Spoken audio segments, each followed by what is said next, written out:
and you can watch VODs that are subscriber only here. Weird. It was absolutely bizarre. So, now I can do that. And it's no longer a problem. I'm not gonna lie, I had no idea, like in the teleprompter read, it's Desu. I have no idea the actual pronunciation of her name. As Desu, yeah. Okay, so I got it correct. Mm-hmm. Thank God. I think she's a, what is she?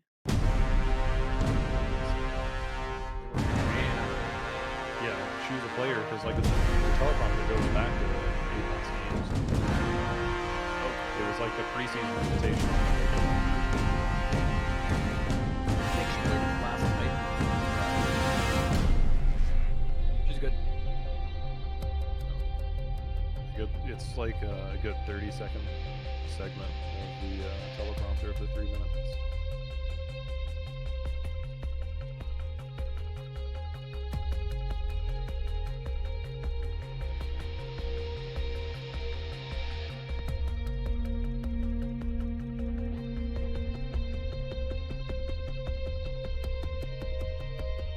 How do you say cereal? Do you say cereal or Cyril? Cereal.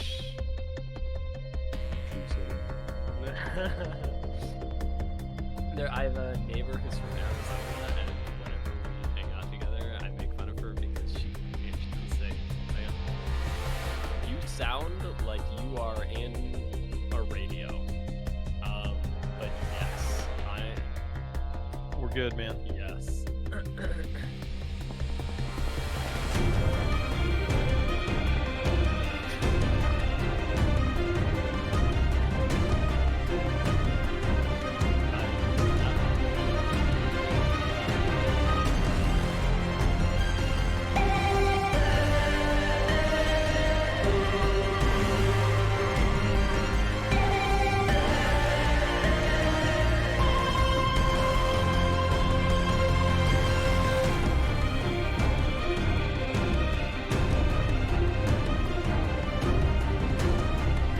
Testing, 1, 2, 3.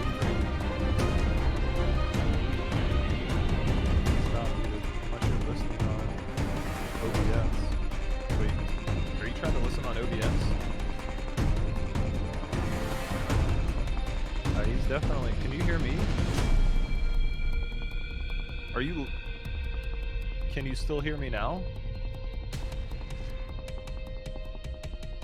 Test.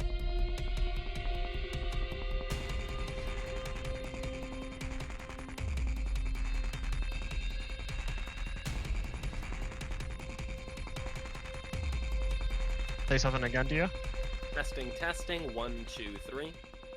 Okay. This is the, Do you have his Dang it. volume slider down? No, it's all the way up. Hold on. I hear him just fine. I could restart.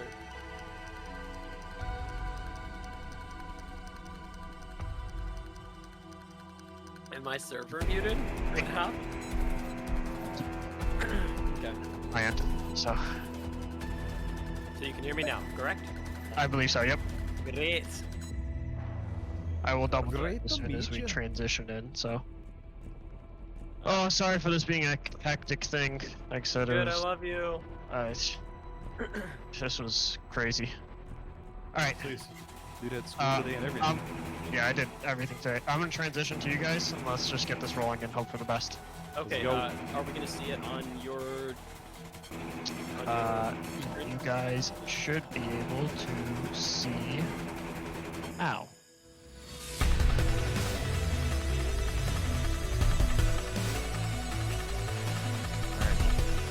Transition in 5. I would make sure to keep the Discord muted so you guys don't hear yourselves. Transition in 5, 4, 3, 2, 1. You are live. Alright, welcome back, folks, to the Preseason Qualifier. This is the NA version of events, as it's been a while since we were here, about 4 hours, J-Hal, but now we're ready to get rolling with the best talent that NA has to offer us.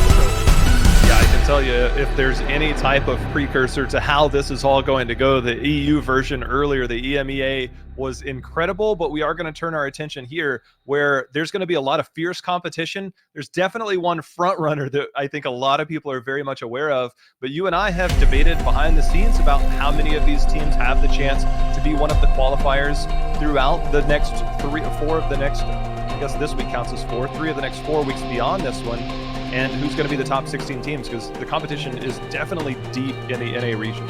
It really is, and a lot of these teams are going to have the chance to, if you're just tuning into your first qualifier, pile up points today that will still be good in the rest of the qualifiers. Basically what happens is every week, one team will be able to play through into the finals, get that first place spot, and automatically qualify themselves. The rest of the teams will play for points throughout those 4 weeks. And at the end of that, the top 16 teams in terms of points will also qualify for Pro League. So there's a lot of time where consistency will be rewarded again and again. But today, it's all about those high highs. Well, the team with the highest high, if there was one thing I would ever guarantee about Apex Legends, because it's almost impossible to guarantee anything, because there's so many variables that come into play. But there's one thing I can guarantee, and that's bench warmers will be in the ALGS, whether they win one of the 4 weeks, which many people expect them to, or whether they're one of the top 16 teams beyond that. That is one guarantee I would put my entire life on right there. They came in, they put up a 100+ point day yesterday during the semifinals. Everybody knows them as the front runner.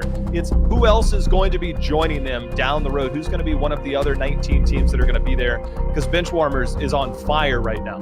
Such a big thing about bench warmers is that like, it's not even that they happen to be this way, but rather that they force these engagements. They make their presence known in the lobbies, and my big question coming into today's game is whether that is going to be enough when we are in the finals, because we talked about how there are a lot of teams that can compete at this level, and there's a risk here. If bench warmers are W-keying at everybody, I think there are teams in this lobby that can withstand them. I agree. There's definitely some big-time fraggers in this lobby, but I like the approach. So the fact that we now have Madness joining this squad and the team coming together, if you will. I heard Madness talking about on his stream this weekend. He's like, this is so different because I get to land in Frag West, which means the rotations there. There's a reason. If you go back historically for a team like, say, TSM landing in Frag East, if you go back to the original Kings Canyon days, guess where they landed? Dead smack in the middle. There's a method to the madness of being able to land in the middle of the map and have those rotational advantages, because you're never going to be dropping, say, Skyhook, and then having to go all the way to Lava City. You have a lot better decision making. He was taking note of that during this weekend, and I think he's excited for a big day today for the highest level of competition they're going to have now here on Monday. Yeah, it gives you a lot of ability to play your best game, and that's something that benchwarmers have certainly been taking advantage of. I want to, as we are inside of the first game, guys, we see it, you see it, we're all there. I want to take a moment to talk about some of the other teams that we may see having some pretty high highs themselves. I know that you and I were both talking about, pretty excited about Absolute Monarchy coming into today. I think that they are an incredibly patient squad, and the way that they think about the game always stands out to me. These guys dissect their mistakes. They actually actively make better ones next time, and I think that with a team that has such an improvement mindset, even in the qualifiers, we could see that consistency start to pay off. Yeah, I think that's a big talking point for us, especially as we see teams like Absolute Monarchy, is that of course there's going to be 4 qualifiers throughout the 4 weeks, but being able to consistently put up points on Monday if you don't get in, that is how you can easily get in. And look, it doesn't matter how you get into the ALGS as long as you give yourself that opportunity. So these are names that we'll probably be seeing popping up. I mean, only one team can make it today, so you'll see a lot of these teams again in the next qualifier. So those are the key things that I think can set the table, if you will, for how the next 4 weeks or 4 of the next 5 weeks will be going for these teams. We've been hanging out over here with Estrella Esports, a team that will be not engaged in too much action just yet, but certainly are going to be under some threat as Legacy is landing on them over here where the circle will be closing. And Legacy, they got that caustic. They can set up the traps. They can sit here for a nice long time, and they're not the only team that likes to do this in this lobby. I'm looking at them. I'm looking at Neanderthals. Yeah, Neanderthal, as we know, a team that likes to play zone, but I want to talk about this zone in particular because these buildings are prime real estate. Down below is going to be good, but Estral had pointed out there is a cliff, a little rock jutting out on the southwest end of this. It is an absolute god spot, and a lot of teams will try and hold there. They don't really see a lot of action. They'll get a lot of poke in. They'll get a bunch of different things, as we'll get back into the game here momentarily. But they like to get any team that can hold that spot generally has a lot of damage. It's kind of like holding the top of Epicenter. While you might get to the top of Epicenter and you might get a lot of poke value, you don't necessarily get a lot of KP until later in the game. Despite it being a god spot, you do have to be very careful about how you approach that area if you are rotating from the outside in. And set around staging for a while right there. You saw the team that we were talking about at the beginning of the day, the bench warmers, starting to rotate through, but very few kills so far. 19 squads remaining. Very little action gracing World's Edge, and it's interesting that we're actually getting, in a way, a slower paced game than we got this morning in a lobby that I would say has a lot more straight up aggressive players.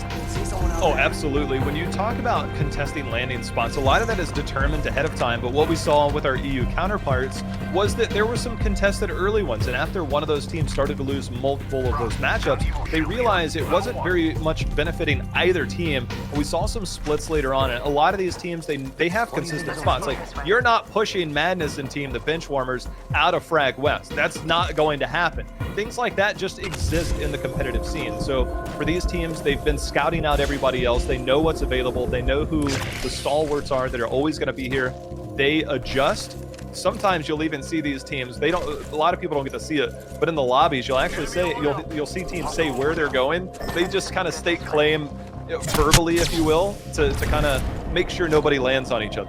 I actually really like when that happens, because sometimes you'll get teams that that try and psych you out. They go, oh no, we're gonna go there this game as well, so you better look out. And that's something that really can get in your head. I noticed, however, that despite the ability for these teams to, in a way, brief each other, that nobody's actually chosen to do that. That people have been playing very, very conservatively this round, and instead opted for landing all at different POIs, so looting up, and it's really showing up in, as we jump from different team to different team, the fact that they've all actually really not been lacking in the loot. I guess except for Legacy, who did rotate early, stopped looting, and have just been sitting here. I mean, they're sitting on a Sentinel PK. They're all about trying to get some angles to poke, but right now, I mean, there's not a whole lot for them to do. We got a good preview of the zone, and the scan that came in is that this is going to be at least for zone number 2, covering part of Harvester, covering part of staging and beyond. So for these teams that are sitting more on the outside end,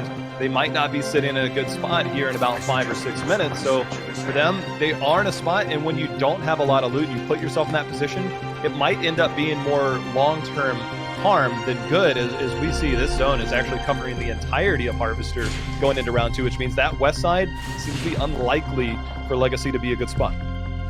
Really like what we're seeing from Unlucky, though, having the read on the second ring and controlling this choke point can be a way to pick up those KP that they're definitely going to need.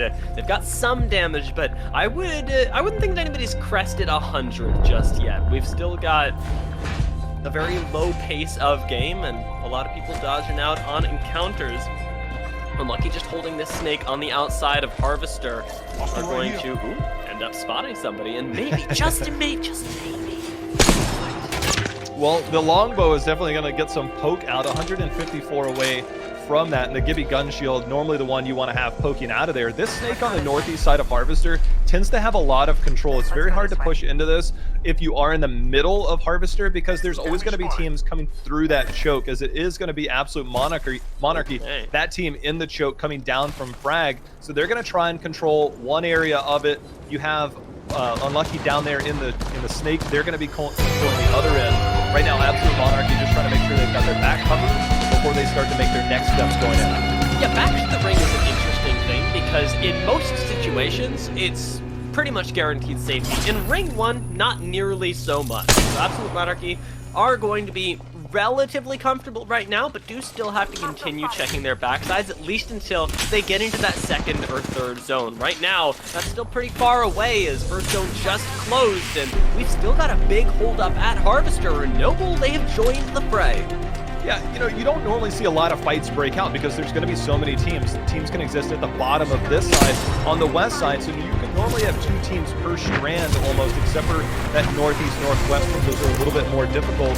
As Unlucky now starting to make their rotation over. They're trying to take over one of these, but the bubble, actually, they're going back. And once you give up that spot, it's hard to reclaim. And one thing to note about Noble and those teams, these teams are doing armor checks. So if you get a crack on one, and you notice that 2 people have white, it does kind of create different opportunities, and you can say, hey, you know what, we can take this a little bit more confident.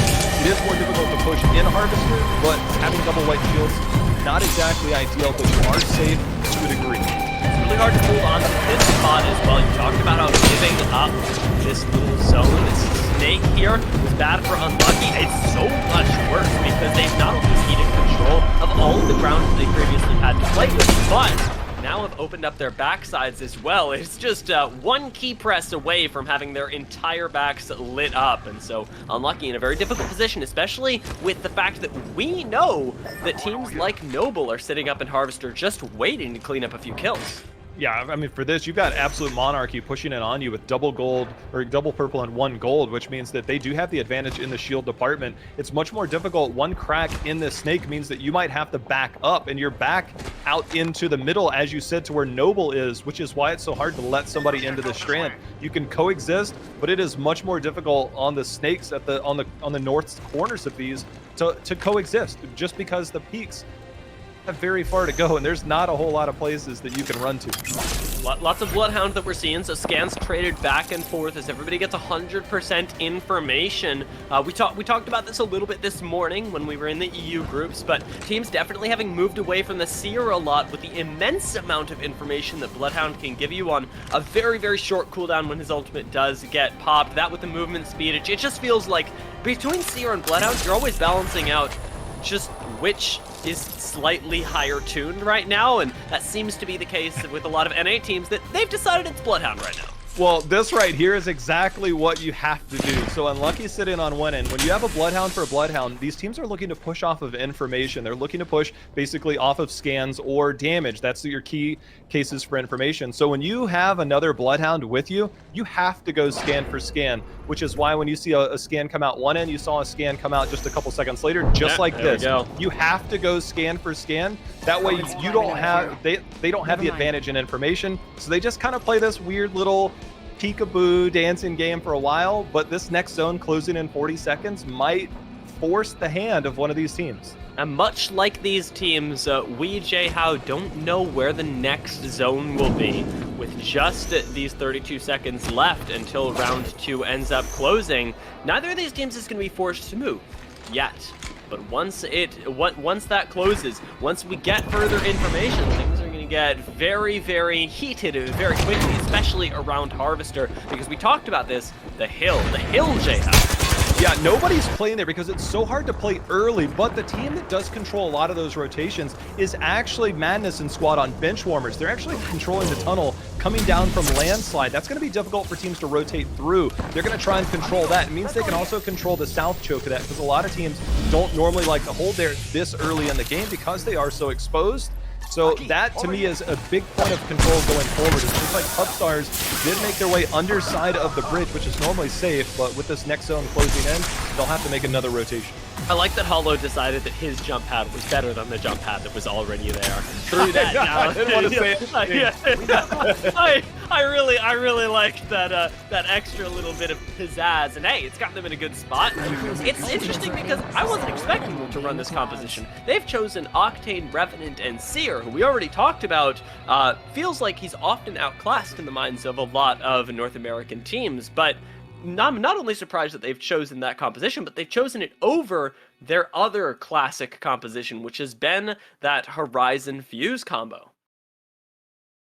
It has been different, when we've seen kind of this evolution of the meta, and it's going to shift even more tomorrow with the Octane nerfs. And we saw this comp earlier executed in the EMEA region, but the Caustic Gibby with the Valkyrie gives you that rotational value, but it allows you to play at the edge of the zone. We saw Legacy go really deep trying to read that zone, but they ended up having to come back, and now they're kind of in a tough spot on the outside looking in. We'll see how that unfolds for them as they are stuck in the truck here on the northwest side of stage.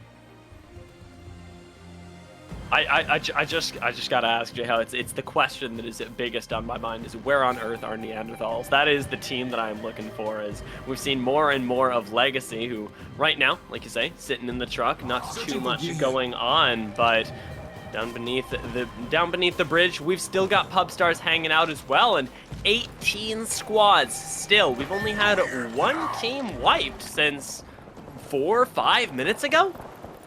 Yeah, this has been a much more tense, a lot less kills. Normally you kind of have that chaos that erupts in the first game as teams feel each other out, but there has been a lot of real estate for these teams to kind of maneuver around.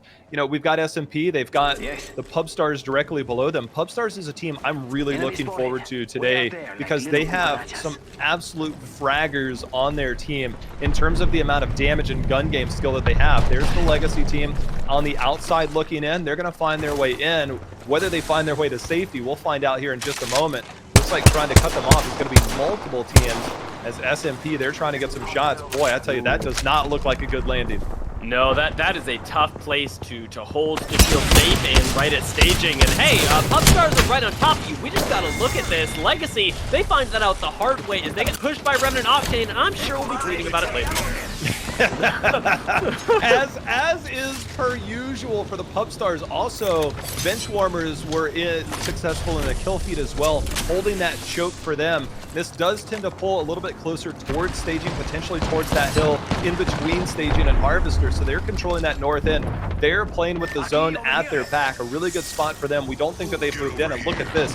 That is going to be perfect positioning for Benchwarmers if they are still holding there. We'll continue to check in and rotate around these teams, but right now Pubstars picking up some early KP. But we're sitting on 15 teams left. However, there are only 41 players, about 4 players short. But a lot of things are about to collapse. All these buildings are going to be in, and the train tracks around staging, that's going to go bye-bye. So all of these teams that we're looking at around this area, it's going to get a lot more hectic when Zone 4 turns into Zone 5. That 15 will probably look closer to like 8 or 7 potentially.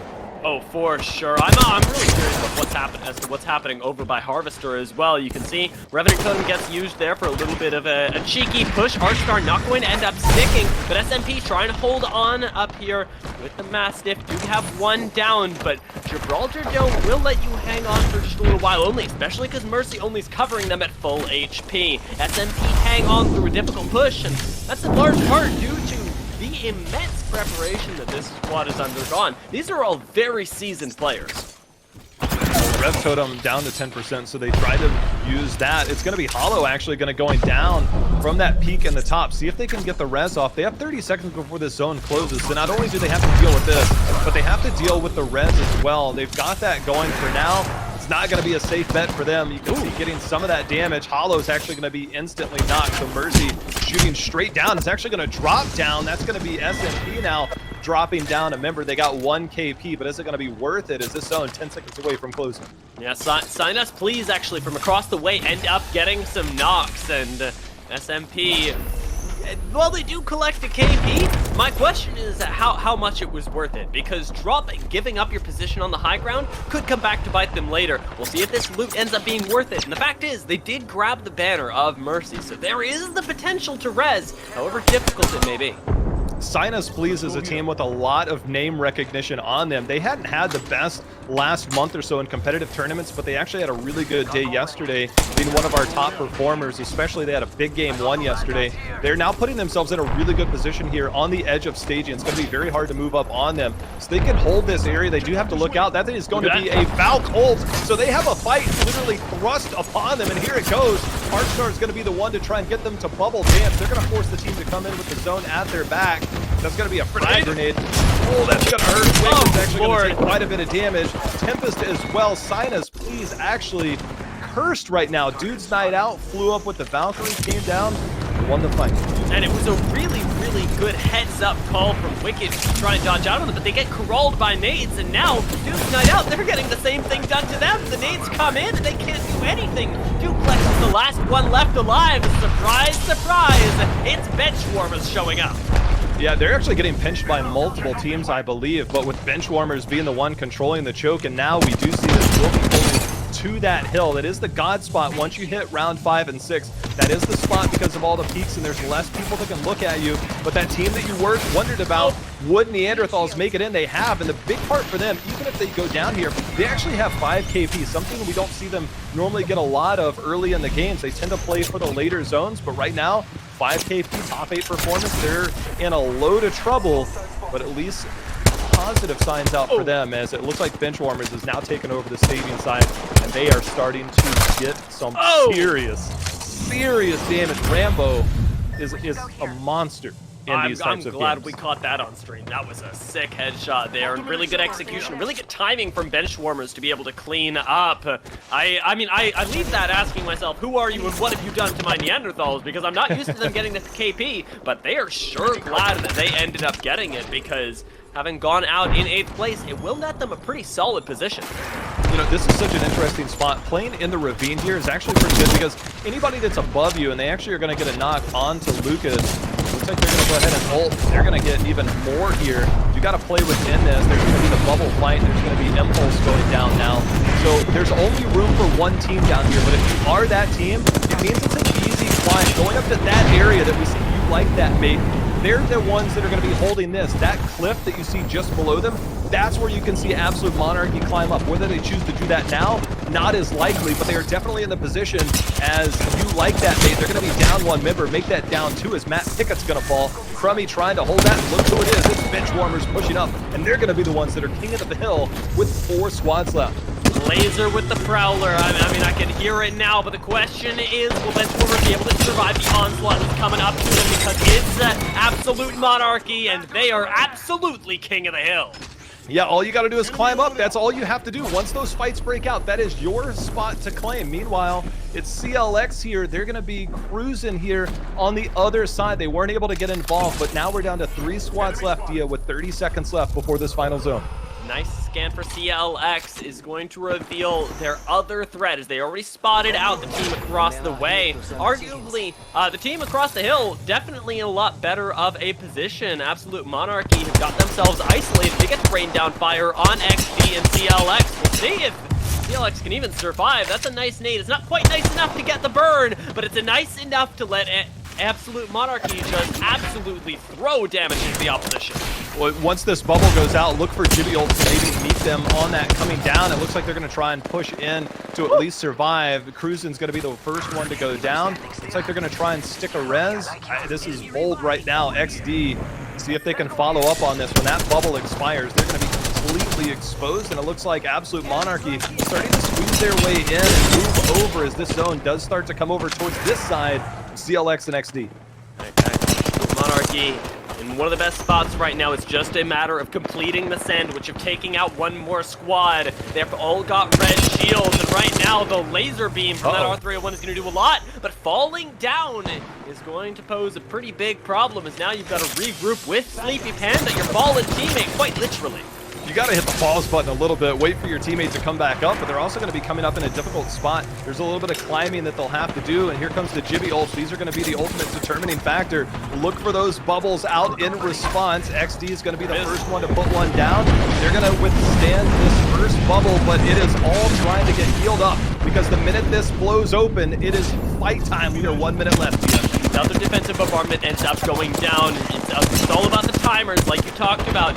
Second, third bubble, that's the timing that we're looking for, and that is the advantage that you get. Red Team is coming down. It's blocking off XD. They can't quite finish the kills, and Stumps is cleaning them up in the kill feed. It's Absolute Monarchy all the way, and they've got 3 members healthy and ready to take the game. Bubble ends up going down, and Absolute Monarchy, they not only rule the hill, they rule this game. The team that controls the hill tends to control a lot of the action that goes on here, and it's no surprise Absolute Monarchy took over that from Benchwarmers. And think about the hierarchy there, is that you've got Benchwarmers going up there. You like that, mate. They were the first, and whoever ended up on top after that, That's why you have to go in. And I can tell you one thing, when you see that push from bench warmers going up to the top, you know a lot of it is stay alive, make this a clean wipe. Unfortunately, they weren't able to do that. There was a lot of attention focus there. Madness went down. They came out with a lot of KP, a really good finish, but it was Absolute Monarchy that had that climb up. They got the kills down on Noble, climbed up, got a few more. That was a big, big game for Absolute Monarchy here in game number 1. I feel like we set it up almost perfectly, J-Ho. Going into the first game, you know what? If I could take this first game and just put my name on it, I'd be like, yep, that's exactly where I'd like to be, because Absolute Monarchy, they do have that skill to execute when it matters, but they've also got these big brains with their rotations. It was a central zone. Things are going to get a lot harder, but to start the day off, you'll take a win. To see how they stacked up in the points, though, we're going to take a short break, do some math, and then we'll be right back with game 2.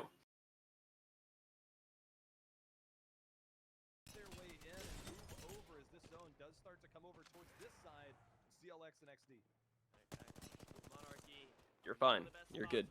Do your stuff. It's a matter of completing the sandwich, of taking out one more squad. They've all got red shields, and right now the laser beam from that R301 is going to do a lot, but falling down. Just a moment. Looks like trying to cut them off is going to be multiple teams. As SMP, they're trying to get some shots. Boy, I tell you, that does not look like a good landing. No, that is a tough place to hold, to feel safe and right at staging. And hey, Pubstars are right on top of you. We just got to look at this. Legacy, they find that out the hard. You know, this is such an interesting spot. Playing in the ravine here is actually pretty good because anybody that's above you, and they actually are going to get a knock onto Lucas. Looks like they're going to go ahead and ult. They're going to get even more here. You got to play within this. There's going to be the bubble fight. There's going to be Impulse going down now. So there's only room for that cliff that you see just below them.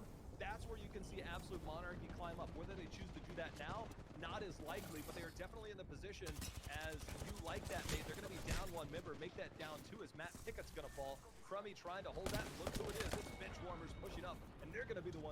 So they can hold this area. They do have to look out. That is going to be a Valk ult. So they have a fight literally thrust upon them, and here it goes. Archstar is going to be the one to try and get them to bubble dance. They're going to force the team to come in with the zone at their back. That's going to be a frag grenade. Oh, that's going to hurt. Wings is actually going to take quite a bit of damage. They can't quite finish the kill, and Stumps is cleaning them up in the kill feed. It's Absolute Monarchy all the way, and they've got 3 members healthy and ready to take the game.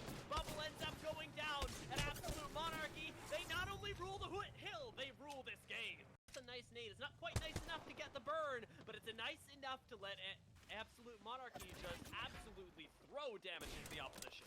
Well, once this bubble goes out, look for Jibby ult to maybe meet them on that coming down. It looks like they're going to try and push in to at least survive. Cruisin's going to be the one that's going to fall. Crummy trying to hold that. Look who it is. It's bench warmers pushing up, and they're going to be the ones that are king of the hill with 4 squads left. Laser with the Prowler. I mean, I can hear it now, but the question is, will Benchwarmer be able to survive the onslaught that's coming up to them, because it's Absolute Monarchy, and they are absolutely In the games, they tend to play for the later zones, but right now, 5KP top 8 performance, they're in a load of trouble, but at least positive signs out for them, as it looks like Benchwarmers is now taken over the staging side, and they are starting to get some serious damage. Rambo. Now the defensive bombardment ends up going down. It's all about the timers, like you talked about. Second, third bubble, that's the timing that we're looking for, and that is the advantage that you get. Red Peak is coming down. It's blocking off XP. They can't quite finish the kills, and Stumps is cleaning them up in the kill feed. It's Absolute Monarchy. Feel their other threat as they already spotted out the team across the way. Arguably, the team across the hill definitely in a lot better of a position. Absolute Monarchy have got themselves isolated. They get to rain down fire on XP and CLX. We'll see if CLX can even survive. That's a nice nade. It's not quite nice enough to get the burn. Their way in and move over as this zone does start to come over towards this side. CLX and XD. Okay. Monarchy. One of the best spots right now is just a matter of completing the sandwich, of taking out one more squad. They've all got red shields, and right now the laser beam from that R301 is going to do a lot, but falling down. Just a moment. Looks like trying to cut them off is going to be multiple teams, as SMP, they're trying to get some shots. Boy, I tell you, that does not look like a good landing. No, that is a tough place to hold, to feel safe and right at staging. And hey, Pubstars are right on top of you. We just got to look at this. Legacy, they find that out the hard. You know, this is such an interesting spot. Playing in the ravine here is actually pretty good because anybody that's above you, and they actually are going to get a knock onto Lucas. Looks like they're going to go ahead and ult. They're going to get even more here. You got to play within this. There's going to be the bubble fight. There's going to be impulse going down now. So there's only room for that cliff that you see just below them. That's where you can see Absolute Monarchy climb up. Whether they choose to do that now, not as likely, but they are definitely in the position as you like that, mate. They're going to be down one member, make that down two as Matt Pickett's going to fall. Crummy trying to hold that. Look who it is. It's bench warmers pushing up, and they're going to be the one. So they can hold this area. They do have to look out. That is going to be a Valk ult. So they have a fight literally thrust upon them, and here it goes. Archstar is going to be the one to try and get them to bubble dance. They're going to force the team to come in with the zone at their back. That's going to be a frag grenade. Oh, that's going to hurt. Waver's actually going to take quite a bit of damage. They can't quite finish the kills, and Stumps is cleaning them up in the kill feed. It's Absolute Monarchy all the way, and they've got 3 members healthy and ready to take the game. Bubble ends up going down, and Absolute Monarchy, they not only rule the hill, they rule this game. It's a nice nade. It's not quite nice enough to get the burn, but it's nice enough to let Absolute Monarchy just absolutely throw damage into the opposition. Well, once this bubble goes out, look for Jibby ult to maybe meet them on that coming down. It looks like they're going to try and push in to at least survive. Cruisin's going to be the one who's going to fall. Crummy trying to hold that. Look who it is. It's bench warmers pushing up, and they're going to be the ones that are king of the hill with 4 squads left. Laser with the Prowler. I mean, I can hear it now, but the question is, will Benchwarmer be able to survive the onslaught that's coming up to them, because it's Absolute Monarchy, and they are absolutely In the games, they tend to play for the later zones, but right now, 5KP top 8 performance, they're in a load of trouble, but at least positive signs out for them, as it looks like Benchwarmers is now taking over the staging side, and they are starting to get some serious damage. Rambo. Another defensive bombardment ends up going down. It's all about the timers, like you talked about. Second, third bubble, that's the timing that we're looking for, and that is the advantage that you get. Rescue is coming down. It's blocking off XP. They can't quite finish the kills, and Stumps is cleaning them up in the kill feed. It's Absolute Monarchy. Reveal their other threat, as they already spotted out the team across the way. Arguably, the team across the hill definitely in a lot better of a position. Absolute Monarchy have got themselves isolated. They get to rain down fire on XD and CLX. We'll see if CLX can even survive. That's a nice nade. It's not quite nice enough to get the burn. Their way in and move over as this zone does start to come over towards this side. CLX and XD. Absolute Monarchy in one of the best spots right now. It's just a matter of completing 6 games today, so plenty of time for any teams that didn't quite get to where they wanted to in game 1 to show up to get that top spot. But J-How, let's take a look at who did take the top spot coming out of game 1. Absolute Monarchy, they came away with the win, and did they get the most points? Methinks yes. Oh, absolutely. I mean, 14 kills to go on top of that first place finish is going to net them 26 points. And Benchwarmers, we expect them to frag out basically every game. And they did go out a little bit earlier, so they only got 16 points. I say only, but that's a great start for them. No matter what, we expect them to be in those top 5 consistently. But Absolute Monarchy is probably going to be one of their toughest tests throughout the day. But make no mistake about it, if you missed the EMEA version earlier, there was a team that went 17th, 17th, 15th, and then reeled off 3 wins in a row to secure their spot. So yes, it is very early in the day here for NA, but this is a great start for our 2 best teams coming into today. I'm looking at you, Unlucky and Legacy MX. We know you got it in you. Bring us the story again. But we've got so much talent in this lobby that I wouldn't be surprised. Even Lazarus, sitting at the bottom right now, not able to pick up any points this last game, are still, if you've been watching competitive Apex for a while, a household name. You've seen these players before. You know this team. And I'm not expecting them to sit at 0 points forever. Same goes for a lot of the squads that weren't able to place into those top 5 this time. This coming game, continue. Oh, keep your eyes open. Do not be biased by games past.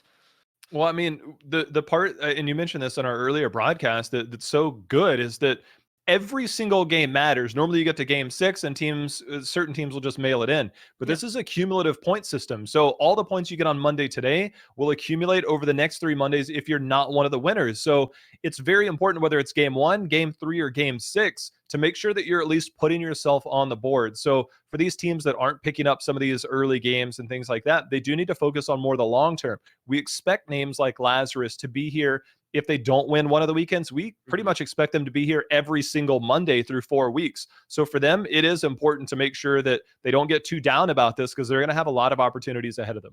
Yeah, preserving the mental is something that all these teams have to do. And don't get me wrong, Jay-How, it's been hard to do. Preseason qualifiers have been happening all weekend, and these guys have played untold hours of Apex Legends. There is a lot of potential mental fatigue that can be going into today, and that's what can make it so difficult for these players to constantly put out the best Apex Legends possible. And in a way, that is something that you have to respect most of all when these teams can consistently peak. When a team like Absolute Monarchy in the first game of the day can win, it is no small thing, because it may be the first game of today, but it is the first win after hours and hours and days of being on World's Edge. I mean, you can win one time and never win again for another month. I mean, that's the way Apex goes, so it can be very difficult. We are going to get an early scan here from Impulse, give us a good view, and that's going to be right in the middle of Frag. So our teams, like Bench Warmers, they do have a beacon on the other side. They have a lot more freedom to move around, especially in Frag East. They don't necessarily go there. There's normally a team in Frag East, most notably in other tournaments, TSM. TSM normally controls the eastern side. Whether they make that rotation over, we'll find out. I have seen them a little bit more loose with controlling that area, but they've got crafting. They potentially have beacon. So there's a lot of things going for Bench Warmers, most notably the zone. Yeah, this is another nice central one for them. Interestingly enough, I don't know how this will impact Bench Warmers, because I like it when a team can can play zone, when they can have something pulling to them and manage it, but I'm not expecting Bench Warmers to actually intentionally play that way, because it's not normally why you're dropping Fragment. It gives you a lot of easy rotations. Yes, you're very close to everything, yes, but very rarely does the zone actually pull in a place where you cannot play edge, and that just might be the case here. In that case, I'm excited to see how Bench Warmers end up adapting to a scenario that they might not have expected. You know how I know that they're playing a lot more serious and a lot more ready to go? Madness passed up an R99, okay? He had an option for it, and he passed it up.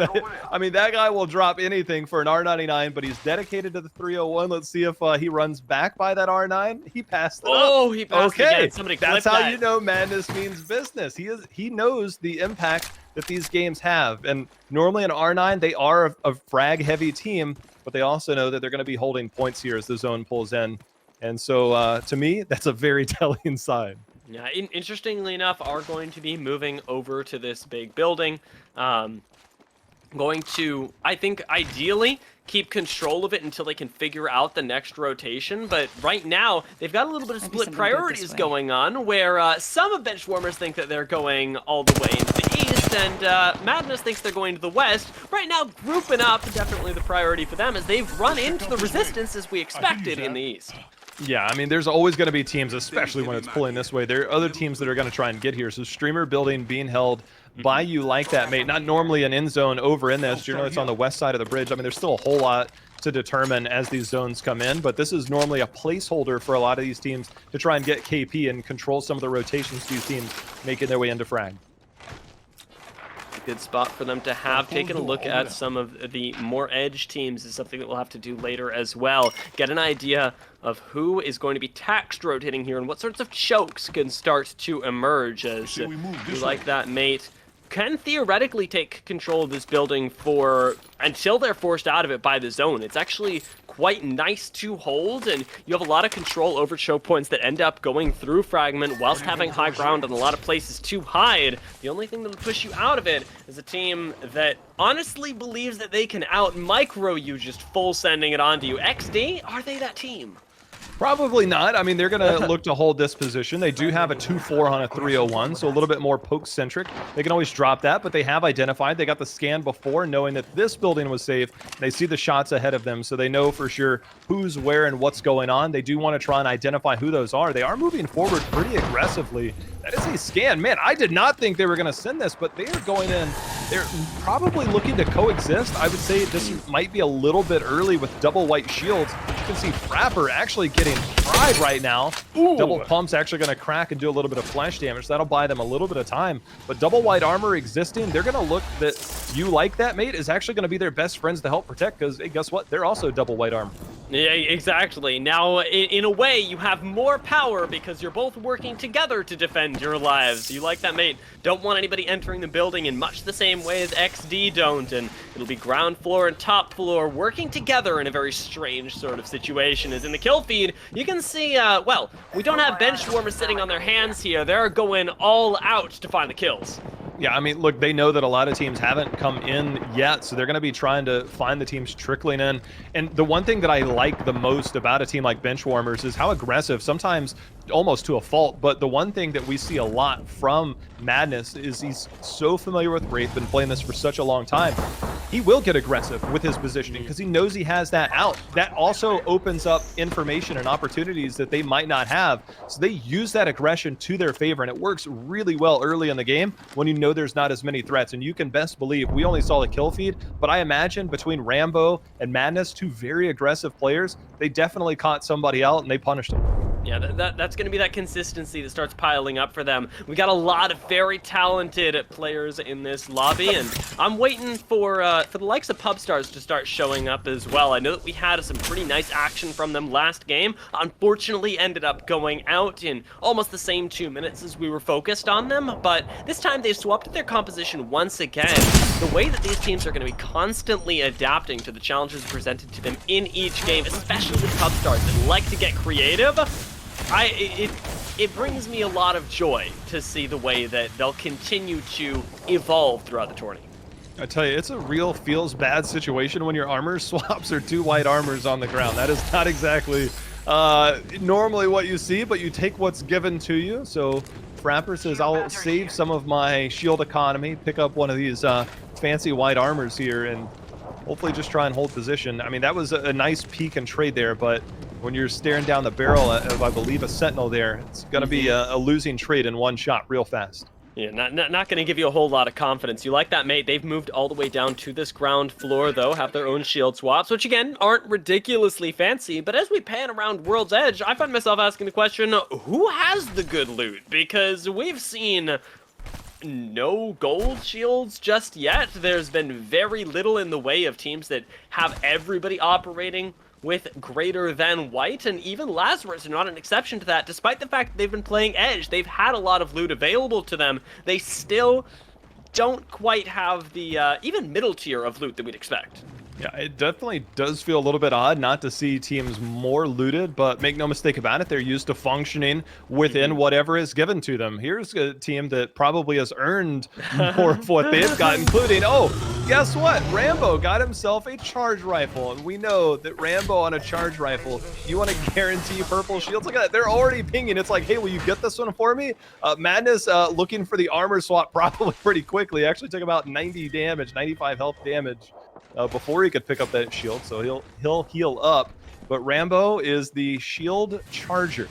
Yeah, he's got his role nice and staked out for him there with the Bloodhound as well. Can get reads on any peekers potentially. You see that care package off in the distance to the northeast. I wonder who's going to end up claiming control of that, as care package weapons can shift the flow of the game, but Benchwarmers would be remiss to give up their spot where they are, like you said, so nicely farming. And hey, we've got another Bloodhound with a charge rifle on the other side of this. DeBressley looking to pick up a little bit of shields for his team, as again, almost everyone's on purple. You know, I hate to harp on this too much, but when you see the similarities of, say, a TSM, those two buildings that you see Benchwarmers in, that's exactly how you normally see that. You normally have Snipe Down playing that northern building. You normally have Hal being the aggressor, trying to get those shields, trying to get information, see if they can poke out. They play two people in this building, one in the back building, and they communicate. Whichever one gets pushed first, they'll either turn on that, give information, or they'll rotate out to whichever side needs it. And they're taking a page out of the TSM book. This is exactly where they normally go. As we do see the zones start to come in more, you're going to see maybe that be a more dominant position. Now that we have a scan on this, it does look like it's pulling more towards the center of Frag, the old capital city. But that is a strategy that we've seen countless times from one of our best teams competitively, and we have Benchwarmers trying to duplicate it. Yeah, but very nice stuff, especially for you like that, mate, who should be in the center right now. have a lot of control of the zone. We'll see how they've been able to farm up their own shields for right now, as SMP keeping their eyes on benchwarmers. Don't want to be caught unawares, as like everybody is aware, this is a very aggressive team, but SMP are also going to have to move, not now, not just yet, but next zone. It heralds trouble, especially as everybody's going to have to funnel likely through that central choke. I'm really curious where this zone is pulling. It's either going to pull really far frag east, or it's going to pull near that split, the lava in the middle. That tends to be the most common ones. And if it's the one on the lava side, my God, it is one of the most chaotic zones in all of Apex. It definitely makes things interesting, but it's probably one of the most difficult zones to play. And a team like Unlucky holding this position on top of construction, they might get a little bit of company on some of these lower floors a little bit later. Yet another very slow game, though, is definitely giving us a lot of action saved up for later.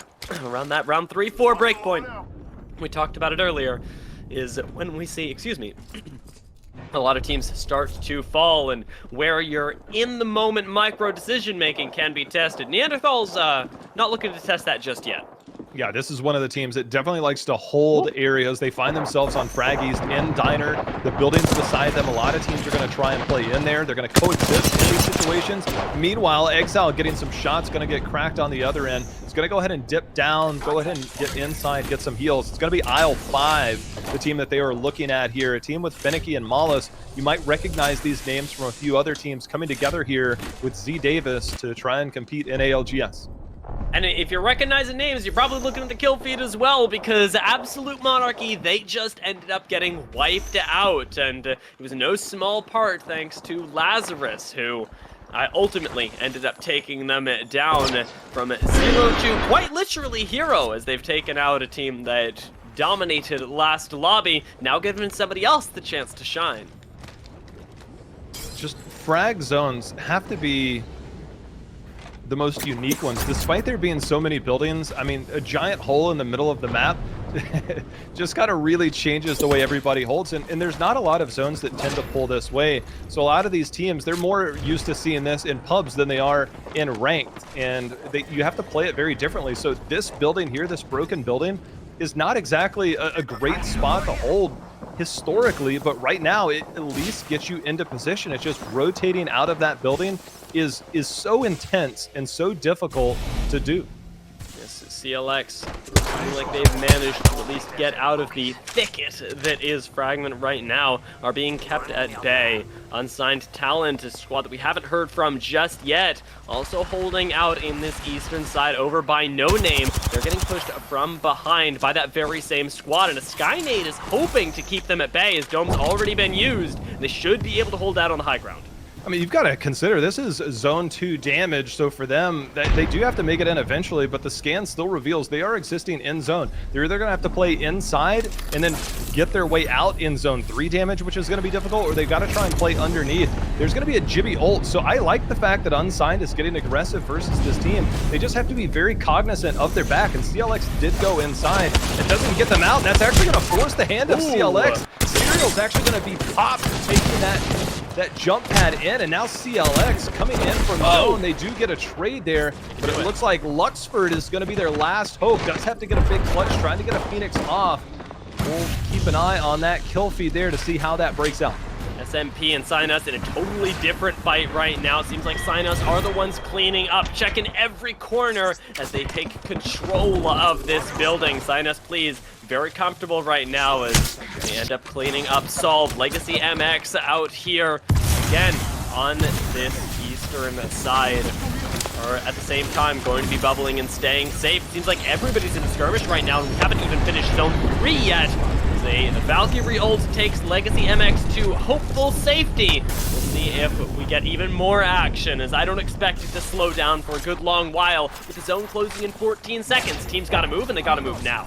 Yeah, Rolla Theory tried to be that team to come in there and get some of that KP. Instead, they do have a nice edge here. I love this area on the south side of Frag. There's a lot of peaks there. It's really hard to push. You have a lot of cover on both sides of you. Meanwhile, this area over by No Name, Wash has joined the party. They're trying to move up on this. They're getting some shots in. So Wash, they're actually going to be down one. Zerbo going to be the first to get knocked, and this zone is closing in fast on that. They are on the slow side of the zone, but it's going to be highly unlikely, and if they do get out of that, they're just going to be punished here. Unsigned Talent trying to keep an eye on them. That truck is not in, so the only savior is the other teams that are on train tracks. Yeah, Zone 3 is really not something that you can sit in for the same amount of time. And Unsigned Talent, they want to push this, but they can't make it happen. And the jump pad might just be taking you to safety, away from the grasp of Unsigned Talent as CLX. Again, in the hands of Luxord, still have that one member remaining, but for how long? How long, J-How? It's not long enough. Neanderthals, that team that is playing at the edge of zones. This is going to be towards the northern end, out in the open, so that is going to be a really good spot. We talked about those teams on the northern end of Frag East, most notably Benchwarmers that were up there. That is a good rotation for them to play that, so they've read the zone well. Meanwhile, Unsigned Talent has picked up some valuable KP here on the southeast side of things, and they still look pretty good considering that they've been challenged multiple times there.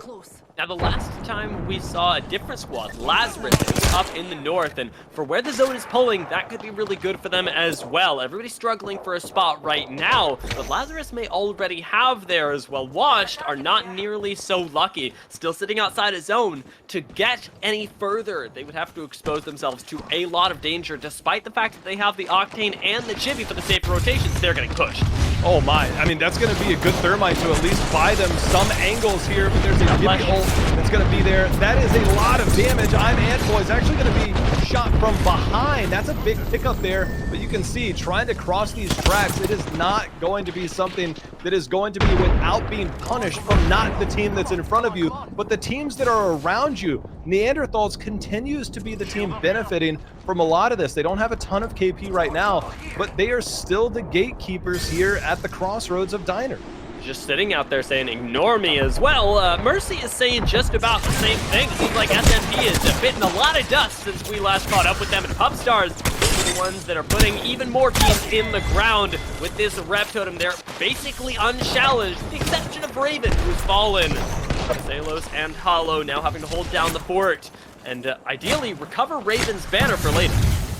They are going to have to try and play every head peek available here on this, because the teams in the building are getting scans on them, so it's difficult to be in that position. Meanwhile, Mercy only also ratting just nearby, so you've got a single, you've got a duo squad, and with the zone closing in 20 seconds, things are about to get a lot tighter. We're at 13 squads. You're about to see that number drop drastically, as there are multiple teams without a full squad, and Lazarus, that team that kind of graced everybody with their presence on the northern side, is now going to be welcoming in everybody as they play a lot of these icicles poking out. Got complete control of this bridge as well. It's a difficult spot to play. There's a lot of ground, but right now Lazarus are doing it really well with the train tracks at their backs. They have effective control of the high ground and are finding Flesh, finding Nox. Oh my lord, Oi Senpai. The amount of damage the ring just did, by the way, was tremendous. The ring just took out multiple people just trying to get in, but Lazarus showing they have a lot of shots for them. Getting silenced right now does kind of hinder their approach. The one team did die underneath, but there is chaos. I am impressed at this spot for Pubstars. Let's see if they get sniffed out. Yeah, not your standard place to rest, but we'll keep them alive for now. We'll see how long Pubstars can hold on to that hope. Lazarus have other problems to contend with. I think they know what's going on below them, but can't do too much about it. Now, having found out the secret, Hundreds is going to lay in the damage, force folks out onto the lava, and that is going to be a very swift pickup on a knock for Caselos, leaving just Hollow, the last member of Pubstars. Yeah, Mooney, they got a great angle. Hundreds was the one that started it. Mooney with the thermite definitely took care of business. So picking up some KP after a 20th place finish in game number 1 in terms of points, they are definitely looking a lot better here. They do have 1,600 damage here on the scout, only 2 KP, 3 KP we now see total for the team. They can pick up a lot here. There's still a lot of teams left. There's 11 squads and 25 people still up. Down as well, trying to take control of the train tracks. I think they know that Neanderthals is fighting on the other side of this, and they could third party, but as both teams crest this hill, it is going to be an all-out battle for dominance, for the high ground, and Neanderthals, they're not ready to take it just yet, having to drop down, pop those shield cells with the team at their back, no less. Oh my lord, the laser from the R301. I mean, that looked pretty deadly. It does look like we had a Valve ult go off, or excuse me, it may just be a jump pad. The edge of the train is actually in, so trying to play the top of this. We'll try and look down. It looks like they've been sniffed out by You Like That Mate that has a Spitfire in hand. They're going to try and get some damage in. Meanwhile, Jimmy ults will cause a lot of trouble. That's going to be Aves on the downside there. That's going to be Mooney picking up another one. So that is Lazarus getting some serious damage in from far, and You Like That Mate is being punished for coming out of the train. They did not like that, Maine. Right now, they are just hanging on dear life as Noble. They push their heads out of the train as well and find that they are not super welcome. They're going to be hanging out inside of here, but being pulled into zone. A nice destruction on the black hole will give them a lifeline as they'll be able to heal up and make this push as a team with the bubble up. Well, I tell you, the fences and the boxes are going to be everybody's best friend. You can see it just in view of Zerbo, who's ratting it out here for Washed. We are now down to 6 teams, but Noble, will they have the portal to get out there, or will they just have to eat a little bit of damage on their way in? Meanwhile, Lazarus did get knocked. Hundreds will be rezzed. They have already positioned themselves behind one of these trucks. They have a couple of boxes. See if they throw some armors on the ground. Meanwhile, Pub Stars still ratting it out just a little. We saw Lazarus take down one member. Hollow gonna try and sneak up behind, maybe get some cheeky KP here at the end of the game. That extra little bit more damage as Noble, they pushed out now. We're trying to find that cheeky horizon from before, and Zerbo is going to go down. Goes out in 6th place, an honorable attempt and some good points picked up. But now Noble, they get to continue on carrying that banner almost literally as Neanderthals. They goes out in 6th place, an honorable attempt and some good points picked up. But now Noble, they get to continue on carrying that banner almost literally as Neanderthals. They have the high ground. They won that fight with Lazarus, and now they get to reap the rewards from all the way up on the train tracks where no one can touch them.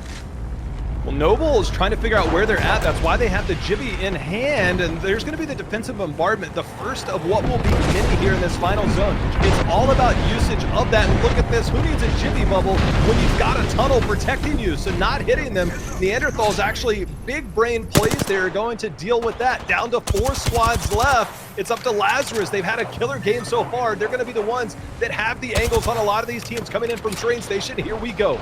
And they've got that wide spot right now as Noble is trying to push up onto them. Double Dome ends up going down in the distance, but Lazarus don't have to push up just yet. They just throw damage in from the side, end up picking up another kill, and now getting going to finish off that third party. They're being pushed from behind. They have to finish this quickly. They cannot be caught out, and they're managing to find some kills, but get at least one knock themselves. Mooney is going to end up going down. 2 squads left remaining. It's Neanderthals, and we're looking to end this game. It's between Neanderthals and Lazarus. Neanderthals get 1, and they're going to pick up 2. As one knock comes in, it's now 1v1 with Exile barely holding on to life. He's going to get taken out, and Lazarus are going to find the win.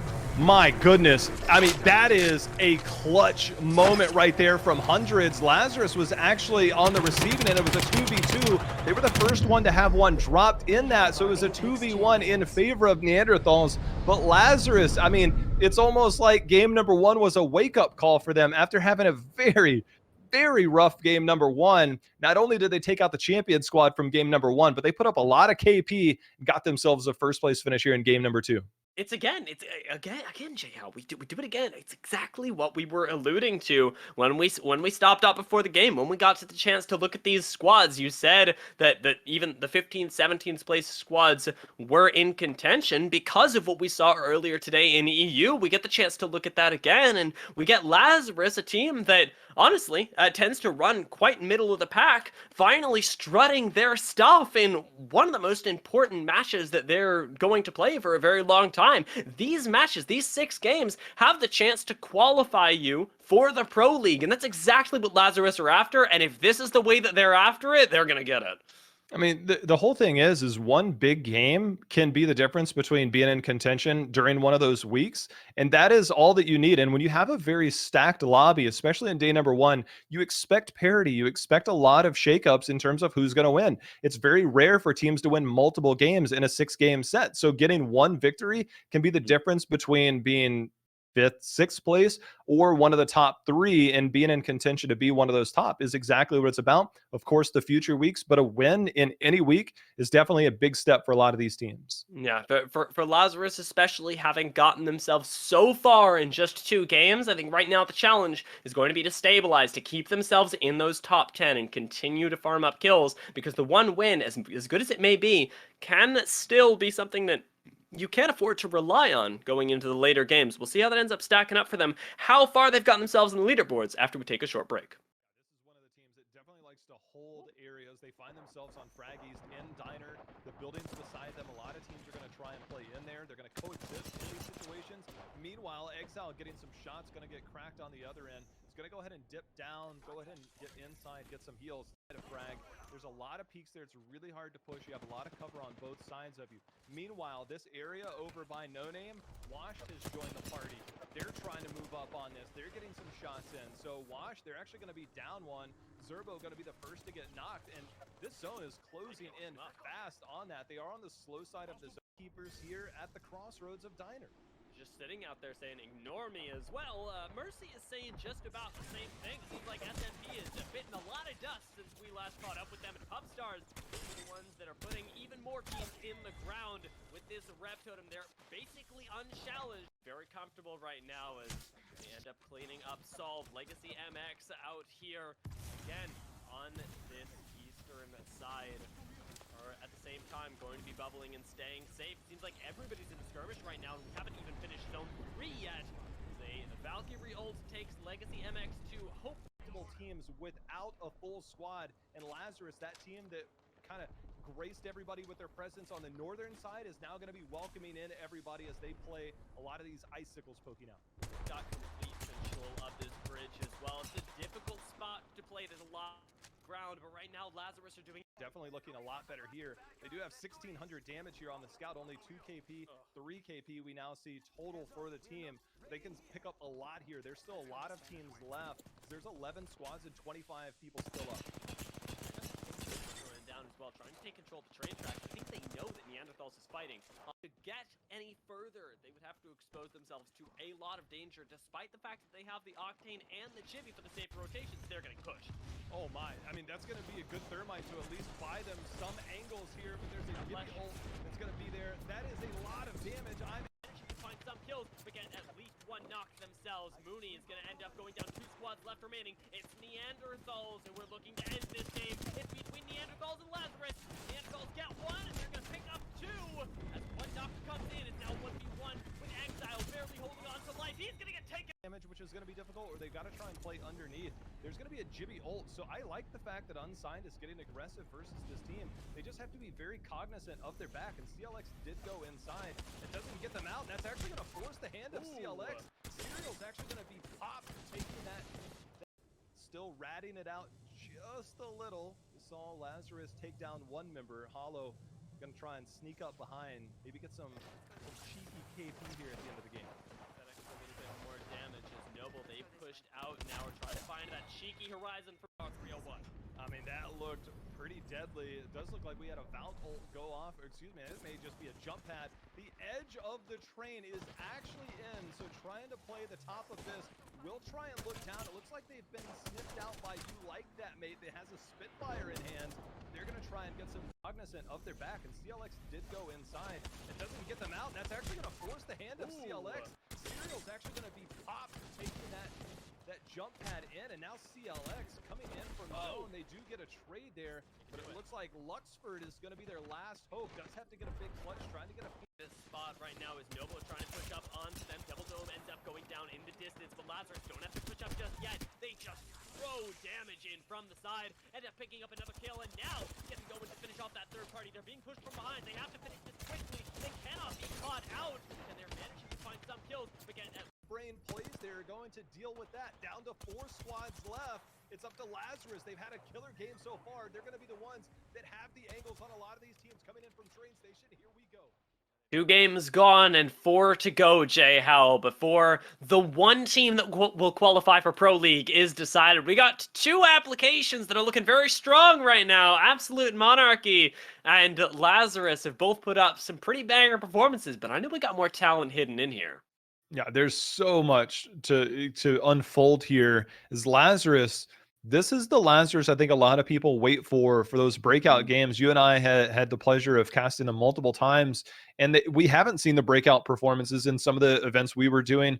But the bigger surprises, Neanderthals, a team that has historically very strategically placed themselves in late game areas, but hasn't quite put up a lot. They put up a 15-point game, and this is a cumulative thing for them. So I think it's a really good start for them as they now sit in third place with Absolute Oy. Monarchy sitting on their game number 1. Lazarus catching up, but Neanderthal is a surprise at number 3. That is a very convincing argument. And like you say, historically, Neanderthals play for zone, but I see them playing so differently this game because what I'm used to is a Caustic team, a Caustic Valkyrie that likes to get to zone early, lay down a bunch of traps, and then see what happens. But I feel like they're playing so much more aggressively now in a very weird way. Yes, they're positioning in zone, but they're positioning in zone in a way that they feel kills will funnel right by them. And it's happened twice in a row now. I have very little cause to believe this is a fluke, and I think that they've just adapted marvelously to this season.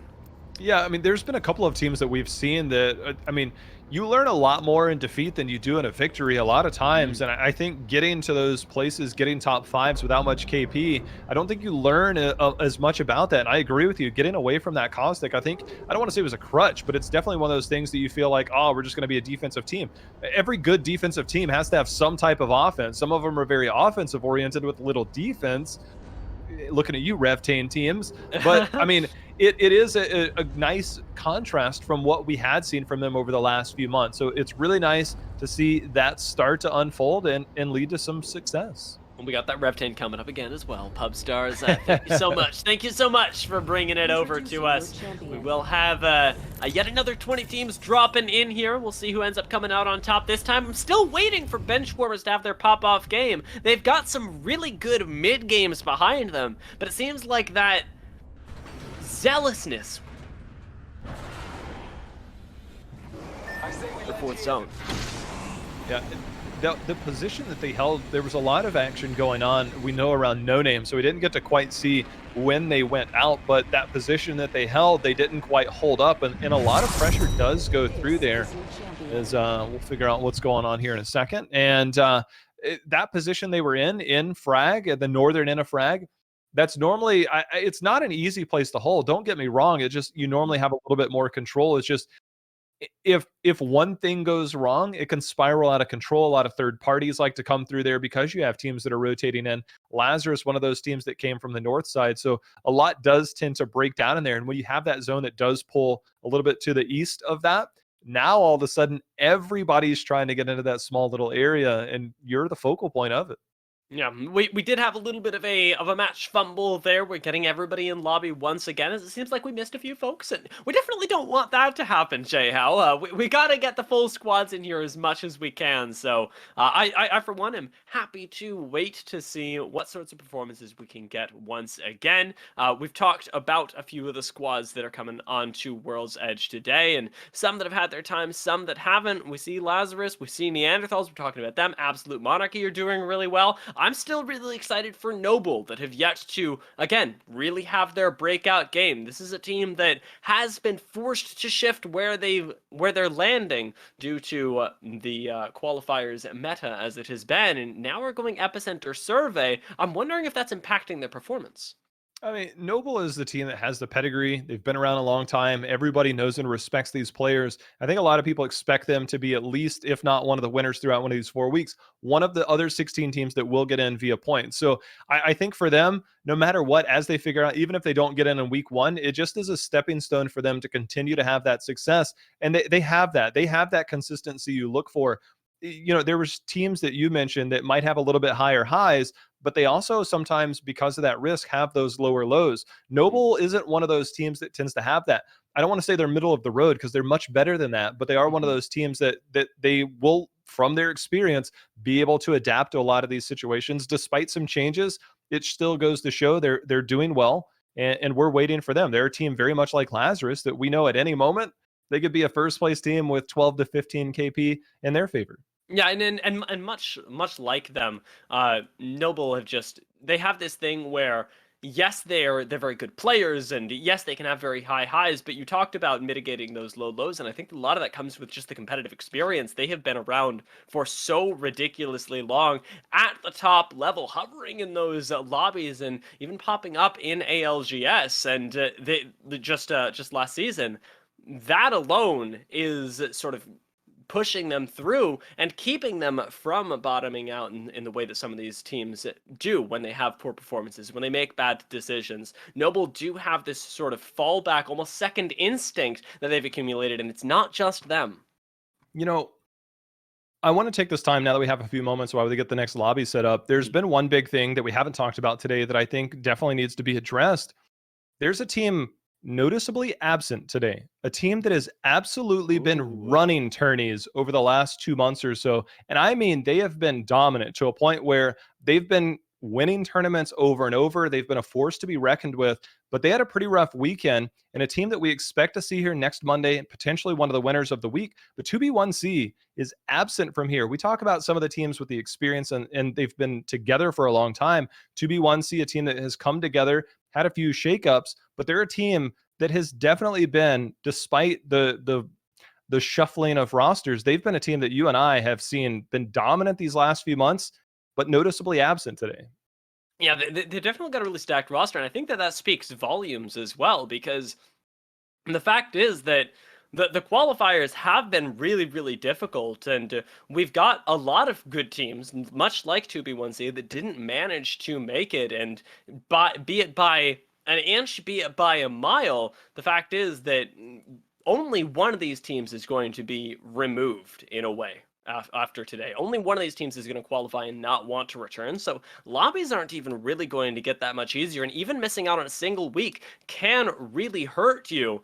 I'm looking for 2B1C, of course, to have their resurgence next week, but I'm curious if those teams that have made their way into these lobbies can find a way to replicate that performance, because if we're looking at 2B1C and saying they are consistently dominating lobbies in the offseason, and then all of a sudden pop into preseason qualifiers and go, where are they? I think that says a lot about the caliber of team that we're getting. Yeah, you know, I actually watched a lot of Tech stream to get an idea. He's one of my favorite players to watch in terms of how they play, especially their success recently. You got to kind of figure out the method to the madness that they have going on. They had a couple of bad breaks. There were a couple of missed calls, and there's like minor things that can happen. They don't seem that big, but they do start to mount up over time. I think they had higher expectations. I think everybody around them had higher expectations. Probably surprised they're not here, but that is definitely a team. As you said, missing 1 week kind of hurt you on the cumulative portion of things.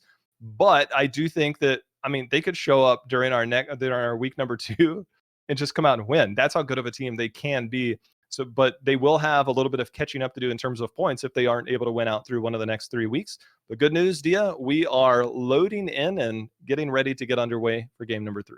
Oh yeah, we got yet another game, guys. This time we're gonna make it in. I can't officially guarantee that, but I can tell you that it's more than likely. I believe you. Yeah, there we go. If something goes wrong, just talk to J-How. Message him, and it'll get back to me somehow. But as we do pop in, we've still got the Reptane, which I'm really happy about, and we're gonna get the chance, like we say, to see in this third game as we measure up to the halfway mark who top 10, because as much as we like to talk about the idea that 17th, 15th place squads can rise up, the fact is that this morning's performance from EMEA is incredibly difficult to pull off, and you want to be in those top 10 squads, at least coming out of the first half, to feel more secure in your ability to take the win. Yeah, I mean, I don't think we're going to see another run like we saw earlier with 69 IQ. You can't just not be in the top 10 after game number 3 and then run 3 games in a row. I mean, it took a miracle, a miraculous effort for that team to make it in earlier. If we see that again, then my goodness, we are in for a treat. But I agree with you. These teams need to be pushing the top 10 or at least within the vicinity after this game to get a chance to secure their spot today. Other than that, it is just about those points. very quickly going to make a correction as well. Energy Based on the ammo here. map, it seems like, Master despite their shotgun tweets here. yesterday, Noble actually have managed to drop Geyser. So no excuses, guys. I see you dropping where you normally do, and I'm expecting you to play with that same level of comfort where you like that, mate. Are going to be holding Fragment once again. Once again, they're not going to have to move early, but I do suspect that they'd like to, since Zone 1 still is around them, but Zone 2 very likely to pull up further to the northwest. I kind of wonder if they were checking map or something there. Just kind of taking a peek, walking up to the desk there. It is going to be a more northern side map. If this does pull a little bit west, we know teams like Sinus Please do land Countdown, and we did see a couple of teams land Lava Fisher as well, as that's going to expose some early fighting, as we can see there in the kill feed. Already one team out. So Skittlecakes and team, one of the more impressive performances this weekend. So showing up in these early fights and getting some KP. They end up taking out the likes of unsigned talent as well, which is certainly very difficult for them, as they have not been a squad that has been landing in those top 10, and this is not going to be their chance to shine here, as we've already moved down to 19 squads, and they're going to have to wait all the way till next game. It's something that you don't think about because there's often very little time between lobbies, but for squads that do go out before the top 10, it's actually a very long time to sort of sit and get cold between games.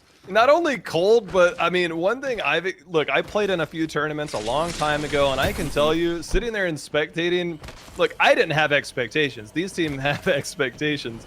But it can be a little frustrating because you're like, bro, I would much rather be playing, and you're sitting there waiting an extra 15 minutes. You're one of the first teams out. That's right. I was one of the first teams out. But you're now waiting 15 minutes just for the game to be over. Then you've got to wait for the next lobby. I mean, it's been 30 minutes maybe since you've played. Like, it can really be frustrating to not be playing. So if you're losing the early 50-50s consistently, not only just one game, but if you lose the 50-50s multiple times, whew, that is a really, really bad feeling. A little bit of a 50-50 was considered taken there, but IL5 want to disengage. They do end up getting knocked, though, and that could very well be them just giving that member up for good. Z Davis unlikely to make it back up to them, although it seems like he's going to get a little bit of a boost with the jump pad. Still not going to make it into the window, and IL5 can't push down now. They already wasted bubble. Yeah, this is so hard to hold, and we didn't get the jump pad broken, which means there is a way up. That Arc Star, you got to be careful. I was going to say that if that clips you, you are in trouble. It looks like IL5 is going to be on the run, and there might be a cleanup on IL5 real soon, as you got to imagine they might be in pursuit. I don't know if they have Bloodhound ult yet, but they are on the run, and it is SMP that will be trying to chase them down at least a little bit longer, trying to scout them out, see how far they are willing to chase. I don't know about you, J-How, but I don't want SMP on my tail. That's a pretty stacked squad with Mercy, Solve, and Presley, all very, very seasoned players themselves. We talked about the experience in Noble. These guys have got that same level, maybe not as a team, but individually, and it drives them quite literally on the hunt as we see a Bloodhound just sprinting down after a squad that's turned tail. I like the discipline not to use the Bloodhound ult there, but sometimes it's willing to do that for some of that KP, especially early when you're so far out of the zone. This zone is pulling northwest, so for them, they do have a long rotation in if they found any type of ult excels, something they can use definitely in their rotation. Not willing to commit, but we will keep an eye on that kill feed to see if they go in. Meanwhile, Absolute Monarchy stops actually getting knocked and thirsted right now.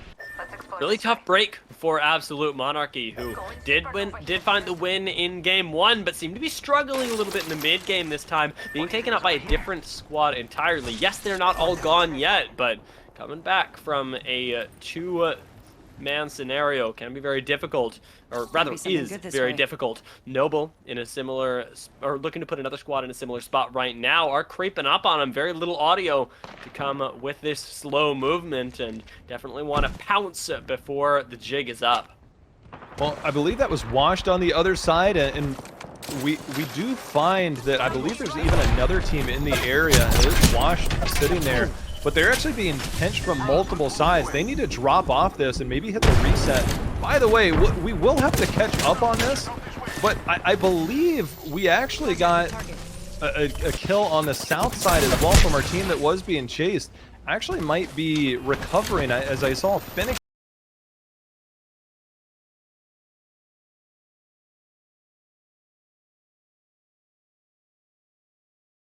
Who's who's willing to commit? Noble starting to get some angles moving up on both of these teams.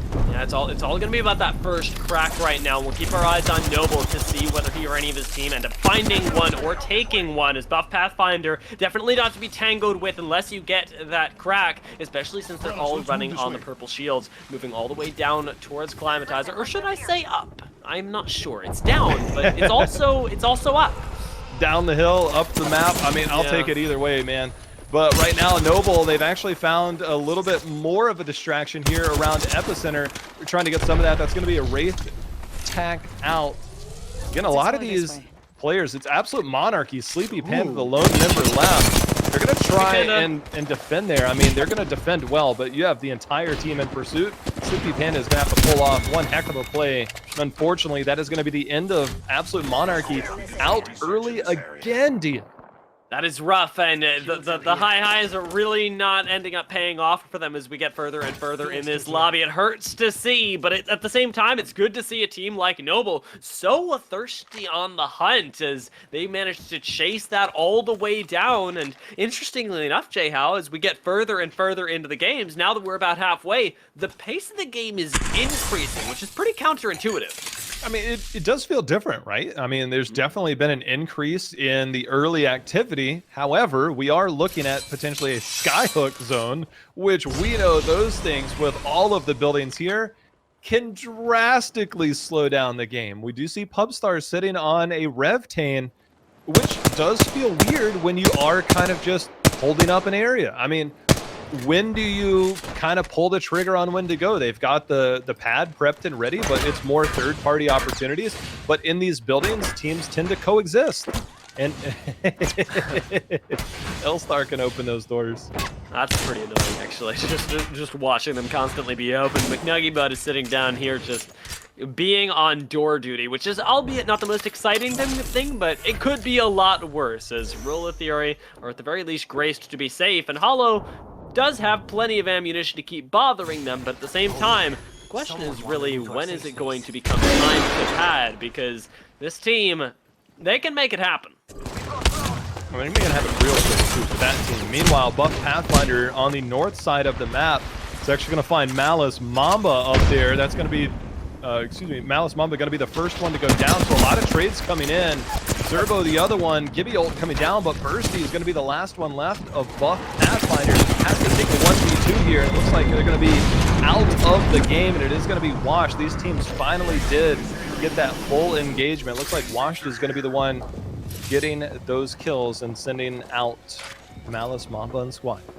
Yeah, I really like the aggression that we're seeing even from Washed, as Buff Pathfinder no longer going to get the chance to play on World's Edge for this round. 15 squads left, and we're not even inside of that third zone just yet. So the pace just keeps picking up, and with even more loot, with even more confidence being grabbed by these squads, I'm sure that they are going to find a way to expend their energies in some other way than by doing squats. Ooh, Neanderthals is hurting back here, as Noble is the team in pursuit. So Noble has really been aggressive in their rotations, getting a lot of damage there. I believe they got a knock, kind of hard to tell from that angle.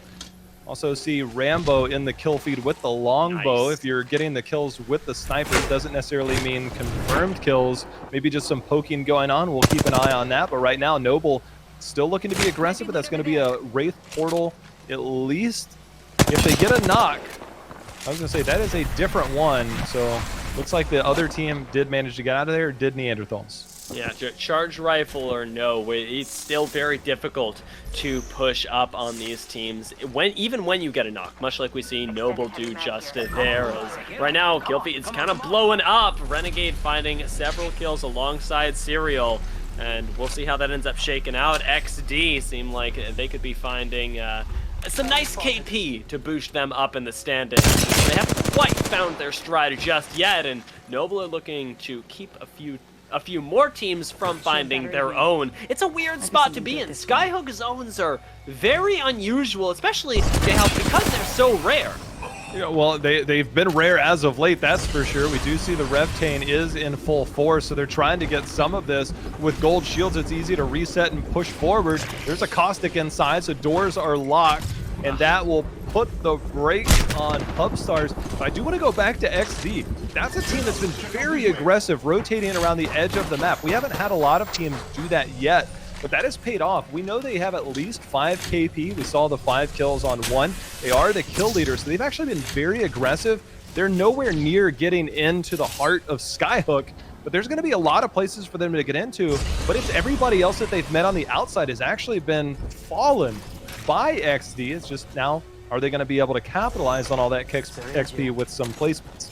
Yeah, we'll see if they're able to find themselves a home. As you can sort of birthday cake here, you can stack on top of each other, and much like Noble and the team just above them are exemplifying. We'll get the chance to find out who they are as they end up dropping down, actually. And Noble could very well go for these kills if they get a single knock. Nothing coming in just yet, but instead the Dome gets forced as Washed are the ones just playing for safety on the outside of his train.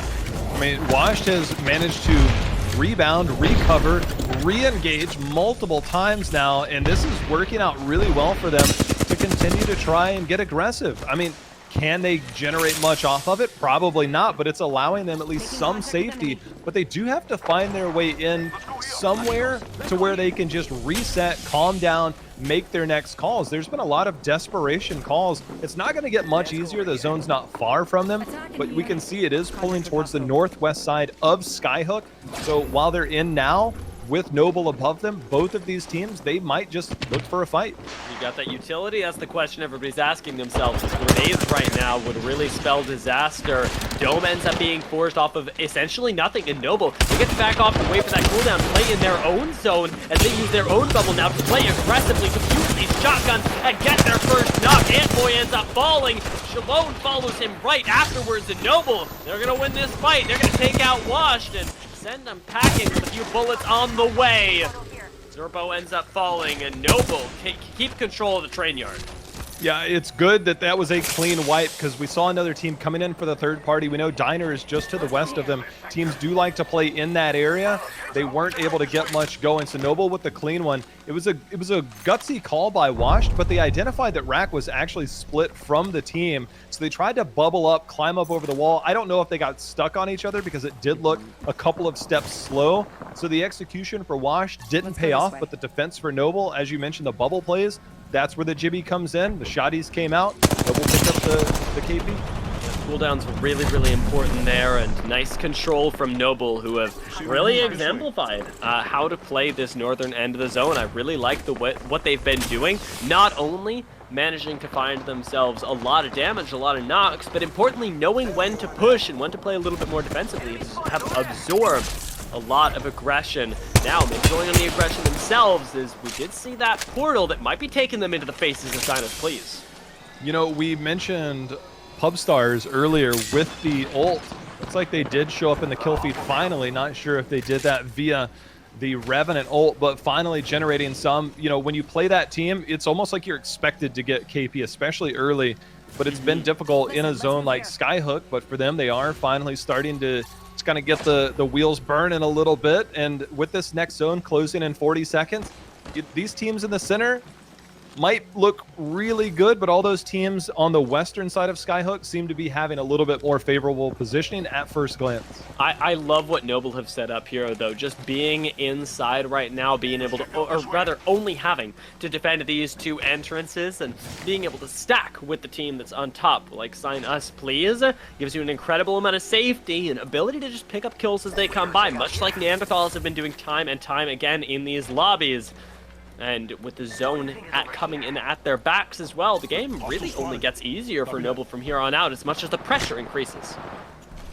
I want to see how easy this is going to be. Is it going to be a market one? Is it going to be out in the open? Is it going to... Oh, my. That's, well, I think I may have spoken too soon, J-How. My bad. You know, there's a lot that end around market, some more towards the center building, some on the outside of market, but this one right here, woo! That's a Sunday special.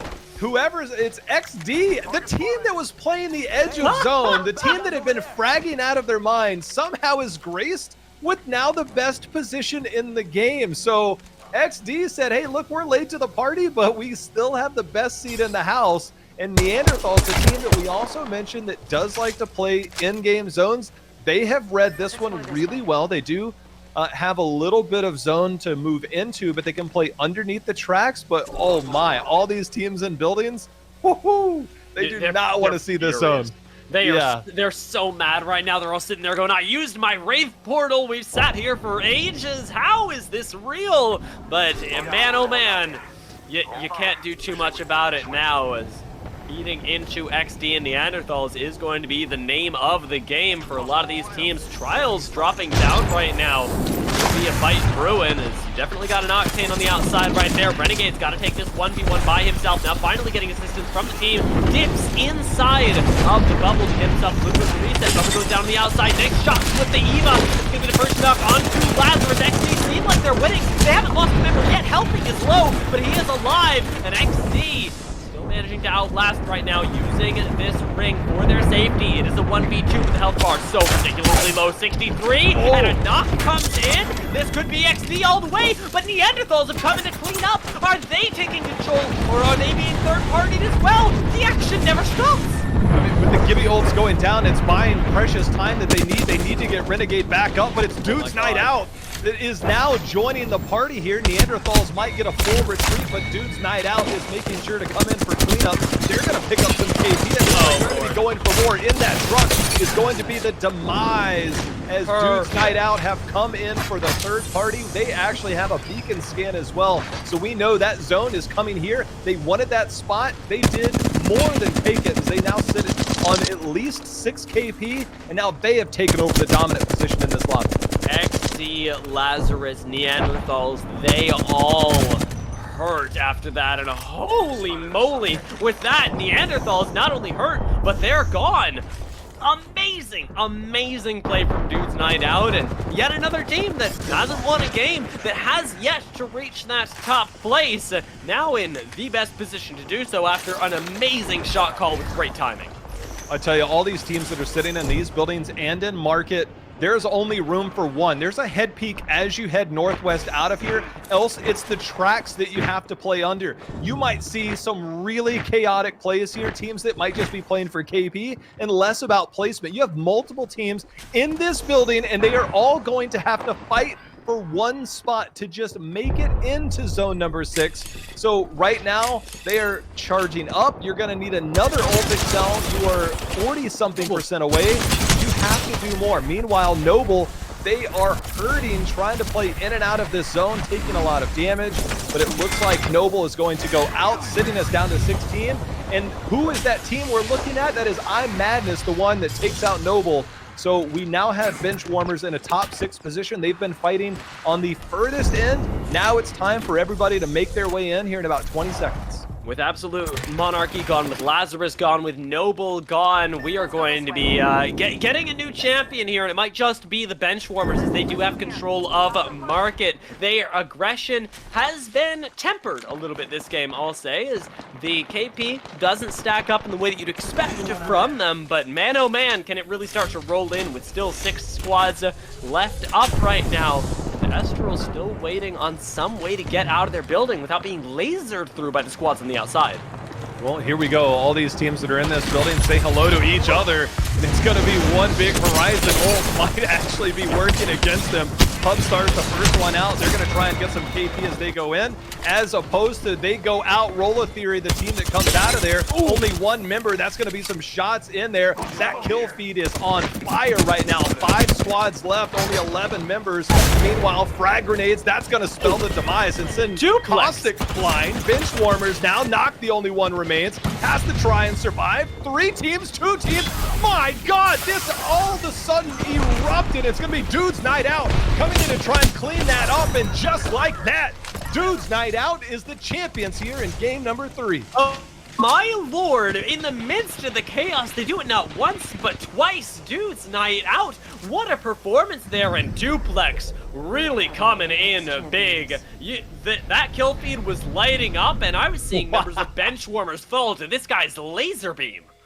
Look, I guarantee you, if you could just take the recording of the comms of every team when they saw the zone going from zone 4 to zone 5 and it pulling completely out of Skyhook building areas, there's probably an audible groan that you could piece together that is very similar on every team. Now, once you get past that groan, you have to decide on strategy, who you're going to fight, how you're going to fight it. You know that you're no longer fighting just one team in your building, two teams in your building. You're fighting an entire army that's going to be all going towards one spot. That head peak that you saw them end up in, or at least the losing squad end up in, that's like the only spot that you can go to from that side. We saw Dudes Night Out control the truck area in that fence line. Neanderthals had the northern end. Of course, there was a lot of shakeup there, but it's just that. It's the tracks. It's that corner and that one spot there that anybody comes to, which is why you see Dudes Night Out had the best position. We saw XD had that. Dudes Night Out fought like crazy and took it, and that's the spot that won the game. There, make no mistake about it. Everybody wanted that spot, but only one team could have it. A really, really incredible play from them. I loved watching this team rear their heads here as Dudes Night Out often ends up going a little bit quietly into the night. This time, certainly not going to be their play. We're going to take a minute. We're going to see how many points they ended up getting. We're going to come back with Game 4. Zone, which we know those things with all of the buildings here can drastically slow down the game. We do see Pubstar sitting on a Revtane, which does feel weird when you are kind of just holding up an area. I mean, when do you kind of pull the trigger on when to go? They've Are exemplifying. Well, they get the chance to find out who they are. They end up dropping down, actually. And Noble could very well go for these kills if they get a single knock. Nothing coming in just yet. But instead, the Dome gets forced as Washed are the ones just playing for safety on the outside of his train. I mean, Washed has managed to rebound, recover. The way down towards Climatizer, or should I say up? I'm not sure. It's down, but it's also up. Down the hill, up the map. I mean, I'll take it either way, man. But right now, Noble, they've actually found a little bit more of a distraction here around Epicenter. They're trying to get some of that. That's going to be a Wraith. So if you're losing the early 50-50s consistently, not only just one game, but if you lose the 50-50s multiple times, whew, that is a really, really bad feeling. A little bit of 50-50 was considered taken there, but IL5 wanted to disengage. They do end up getting knocked, though, and that could very well be them just giving them confidence being grabbed by these squads. I'm sure that they are going to find a way to expend their energies in some other way than by doing squats. Ooh, Neanderthals is hurting back here as Noble is the team in pursuit. So Noble has really been aggressive in their rotations, getting a lot of damage there. I believe they that team. Meanwhile, Buff Pathfinder on the north side of the map is actually going to find Malice Mamba up there. That's going to be Malice Mamba going to be the first one to go down. So a lot of trades coming in. Zerbo the other one, Gibby ult coming down, but Bursty is going to be the last one left of Buff Pathfinder. Has to take the 1v2 here. It looks like The zone, I really like what they've been doing. Not only managing to find themselves a lot of damage, a lot of knocks, but importantly knowing when to push and when to play a little bit more defensively. Have absorbed a lot of aggression. Now, maybe going on the aggression themselves is we did see that portal that might be taking them into the faces of Sinus. They're so rare. Yeah, well, they've been rare as of late, that's for sure. We do see the Revtane is in full force, so they're trying to get some of this. With gold shields, it's easy to reset and push forward. There's a caustic inside, so doors are locked, and that will put the brakes on Pubstars by just playing for safety on the outside of his train. I mean, Washed has managed to rebound, recover, re-engage multiple times now, and this is working out really well for them to continue to try and get aggressive. I mean, can they generate much off of it? Probably not, but it's allowing them at least some safety. But they do have, it's more third-party opportunities, but in these buildings, teams tend to coexist. And L-Star can open those doors. That's pretty annoying, actually. Just watching them constantly be open. McNuggy Bud is sitting down here just being on door duty, which is, albeit A Wraith tack out. Again, a lot of these players, it's absolute monarchy. Sleepy Panda, the lone member left. They're going to try and defend there. I mean, they're going to defend well, but you have the entire team in pursuit. Sleepy Panda is going to have to pull off one heck of a play. Unfortunately, that is going to wait for that cooldown, play in their own zone as they use their own bubble now to play aggressively, to use these shotguns and get their first knock. Antboy ends up falling. Shalone follows him right afterwards. And Noble, they're going to win this fight. They're going to take out Washed and send them packing with a few bullets on the way. Charging up, you're going to need another ult excel. You are 40-something% away. You have to do more. Meanwhile, Noble They are hurting, trying to play in and out of this zone, taking a lot of damage, but it looks like Noble is going to go out, sitting us down to 16, and Renegade finding several kills alongside Serial. Welcome back, ladies and gentlemen. We're going to be getting into Game 4. We've crested the halfway point, Jay-How, and the big question when we crest that halfway point is who's in the top 10, because those are going to be the positions where it is now easiest to be able to get yourself into a winning position. Not that it's impossible from any point in the bracket, but definitely from 10th and up. You like that, mate? They are in a much better spot, at least for this game. We'll see how that stacks up in the standings. 18 KP, That's a 30 lot. total points for Dude's Night Out.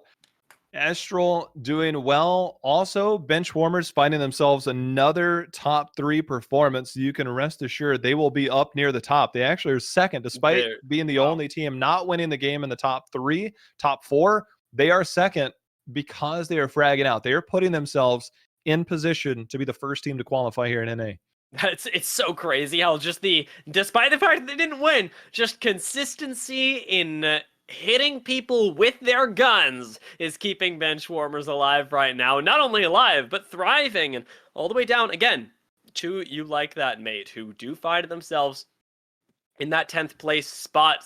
I would say also surprisingly is they've been landing in the middle of frag and been a pretty quiet team. Yeah, you know, normally the frag, despite landing in the middle of the map, it's kind of hard to find those early fights because you look at everything around there. To the west, there's nothing. To the east, there's no name. There are teams that will kind of go there. We see one team go there strictly for the beacon, which is Noble. They'll get the scan, then they'll dip out. That's a totally different story. But there's a lot of quiet around that area because there's no real POIs that are close enough that teams feel comfortable pushing from. So the frag areas, and there's kind of that mutual respect. It's like, we'll take west, you take east, and that's just the way it's always been. That's the way it's always going to be unless there's some major changes. So it does give you that advantage to rotate in from a prime position right dead smack in the middle of the map. So I think it's going to remain quiet.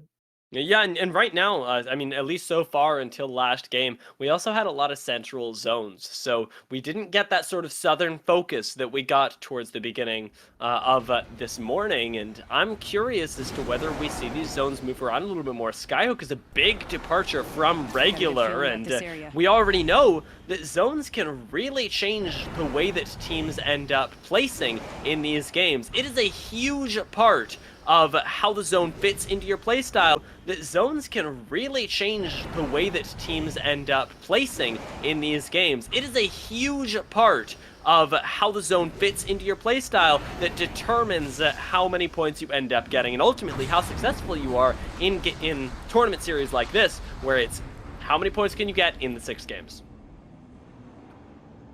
Well, a lot of the familiar faces dropping everywhere they need to go. I do love the fact that Noble is willing to do this. Absolute Monarchy, the team that lands at Outlook. I mean, we've seen teams get aggressive doing things like this, which we see Impulse doing. They'll get the beacon scan, then they'll just instantly go in and loot the tunnel. I think there's a respect factor that you don't want to cheese somebody, but there is a great opportunity if Absolute Monarchy like they wanted to do this. I feel like they could triple land on this once they see the split, and it does depend on where the plane comes from, the ship comes from, but it does have that opportunity. I think there's a respect factor at this level of the game that teams don't do that, but if the desperate times call for desperate measures, maybe it's something that unfolds. It's true. I mean, don't get me wrong. I've seen it happen before. Don't tell Noble. They don't want that word getting out, but it's definitely something that can happen and has happened in the past. Other teams have tried it to pretty good success as well. So Noble got to be on the lookout for that constant adaptation, and Impulse has definitely got his eyes around him when he's dropping, just to make sure that it isn't going on. Unsigned talent, they've also found a little bit of a contest at their drop. It isn't quite as early as a punch out, but things could still get pretty brawly down here. Yeah, Lava City, we know, we see this in multiple regions and multiple tournaments where you're going to have teams that will contest each other in this area because there is enough loot for both. It doesn't necessarily mean you always have to fight it. A lot of teams do commit to the fights, but you don't have to commit to those fights because there are multiple ways to rotate out, including Dome at the bottom and just moving north. And after tomorrow, if we stay on the updated maps, which might just be Season 10 map, there's going to be a whole new POI there to rotate to. That's going to be really exciting, actually. I'm very, very hyped for Rampart Town and what that's going to bring, especially to the teams that are competing at the highest level, and what sorts of advantages or disadvantages it might give you, especially in things like endgame zones. I don't know, man. There's a lot to play with, and these teams are going to show us how to do it best, and how to do it best first, most importantly of all. Legacy, they've definitely gotten somewhere first, and it's up to the top, up in Fragment, inside of the second zone, no less. They got that early read and dropped very quickly into where they want to be. I like that they're being aggressive with positioning. This is where Benchwarmers is. They're going to reposition themselves, but that does tend to pull more north. You don't really see too many in the upper Frag West area. We'll take a look here at Climatizer. We've got Buff Pathfinder. They were the victors in the early part of last game, but it was Wash that ended up coming out on top. Right now, Buff Pathfinder looking to take this early engagement here on the outer edges of zone, as Washed is the team on the inside, taking quite a bit of damage now. I was really surprised, actually, that Antboy ended up peaking at the same time there. After taking the initial chunk, most people would end up backing off and playing it a little bit more safe, but he is not one of those players. Just committing forward with the Gibby, gets enough pressure to push Buff Pathfinder not only out of the building, but out of Climatizer entirely. Now looking for a little bit of a new home, which, you know what, isn't going to be entirely bad for them anyway, because they do have to get into the zone. And Washed, they get their own loot all to their lonesome up here at Climatizer, or at least whatever's left. I think last game we also saw a third party come in, and it really disrupted what they wanted to do. And I think now with this zone, like, being another northwestern zone, albeit a little bit more towards survey camp, you might see them try and hold these areas a little bit more, the ridge, as opposed to making those early rotations into Skyhook. So I think you'll see quite a few teams try and rotate up to the northern end to play around the ridge, but it's Buff Pathfinder who's actually being aggressive. Remember, Absolute Monarchy is the team that lands in Outlook over here. This is a pretty aggressive rotation, trying to find edge fights on the edge of the map that are unable to be third party, but Absolute Monarchy is already rotated in. You're kind of counting on the fact that somebody at least will be there for you to pick off a little bit late on the rotation, but look at the top left corner of your screen. I mean, round one is closing, and normally you're going to see teams start moving at the 1 minute 30 to 2 minutes up until the close mark. These squads are long gone. Even Noble has been approaching Epicenter, and right now they've moved through it into Survey. Like, these teams, they move fast. This is not your standard lobby. Well, they're gonna find. Oh, that's a huge stick! Oh my lord! Did he hit the? No. What? That was pretty wide. Oh, okay. The Wraith Q. I didn't see who they stuck, but if it's anybody other than Wraith, that might be a push moment. But no follow-up damage. I mean, that was, talk about timing. Just like right as they poked out, you're just trying to break the door off so you can rotate in. You ended up sticking somebody. You're like, uh-oh, here we go. And then they disappear. At the very least, that cooldown's going to be busted. But Noble definitely still looking for a little bit of a push off of that chunk. Are going to find themselves a nice spot, again, inside of the second ring, and with plenty of loot to work with. But problem right now is Rakanishu doesn't really have the shields to back up any fights, and they're going to have to find poke with guns that we haven't really seen utilized too much yet. This zone is heavily favoring, it could pull towards Survey, but those areas just south of this tunnel and the train station, the little train pickup area in that building, those are going to be the positions that a lot of teams, if you're looking to be aggressive while being center zone, those are really, really aggressive positions to hold. As we see Neanderthals, they're going to be the ones holding the mouth. That's the team that's going to be in the building on the L-shaped building. Meanwhile, over in Geyser, unsigned talent already down a member. If they can end up holding on. Virgil's showing up in the kill feed as well. Unsigned Talent have another fight to take inside the building. Caustic did come down. They're going to be down one member, down all three very quickly as Dude's Night Out, your previous champions from Game 3, find themselves even more points, but now need to survive the onslaught of the incoming squads. SMP trying to poke their heads in, throw down that dome, and go aggressive. Not quite finding flesh, but definitely finding purchase inside of this building, where Geyser slowly but surely is going going to be excluded from the next ring. They can hold out, they can gatekeep, and they can find this win. Yeah, SMP is ulted up in Bloodhound ult, which means they'll have a lot of information. I believe the Caustic ult was used for that prior fight, but that seems to be unaffecting Dude's Night Out, who seems to have recovered and is now forced off SMP.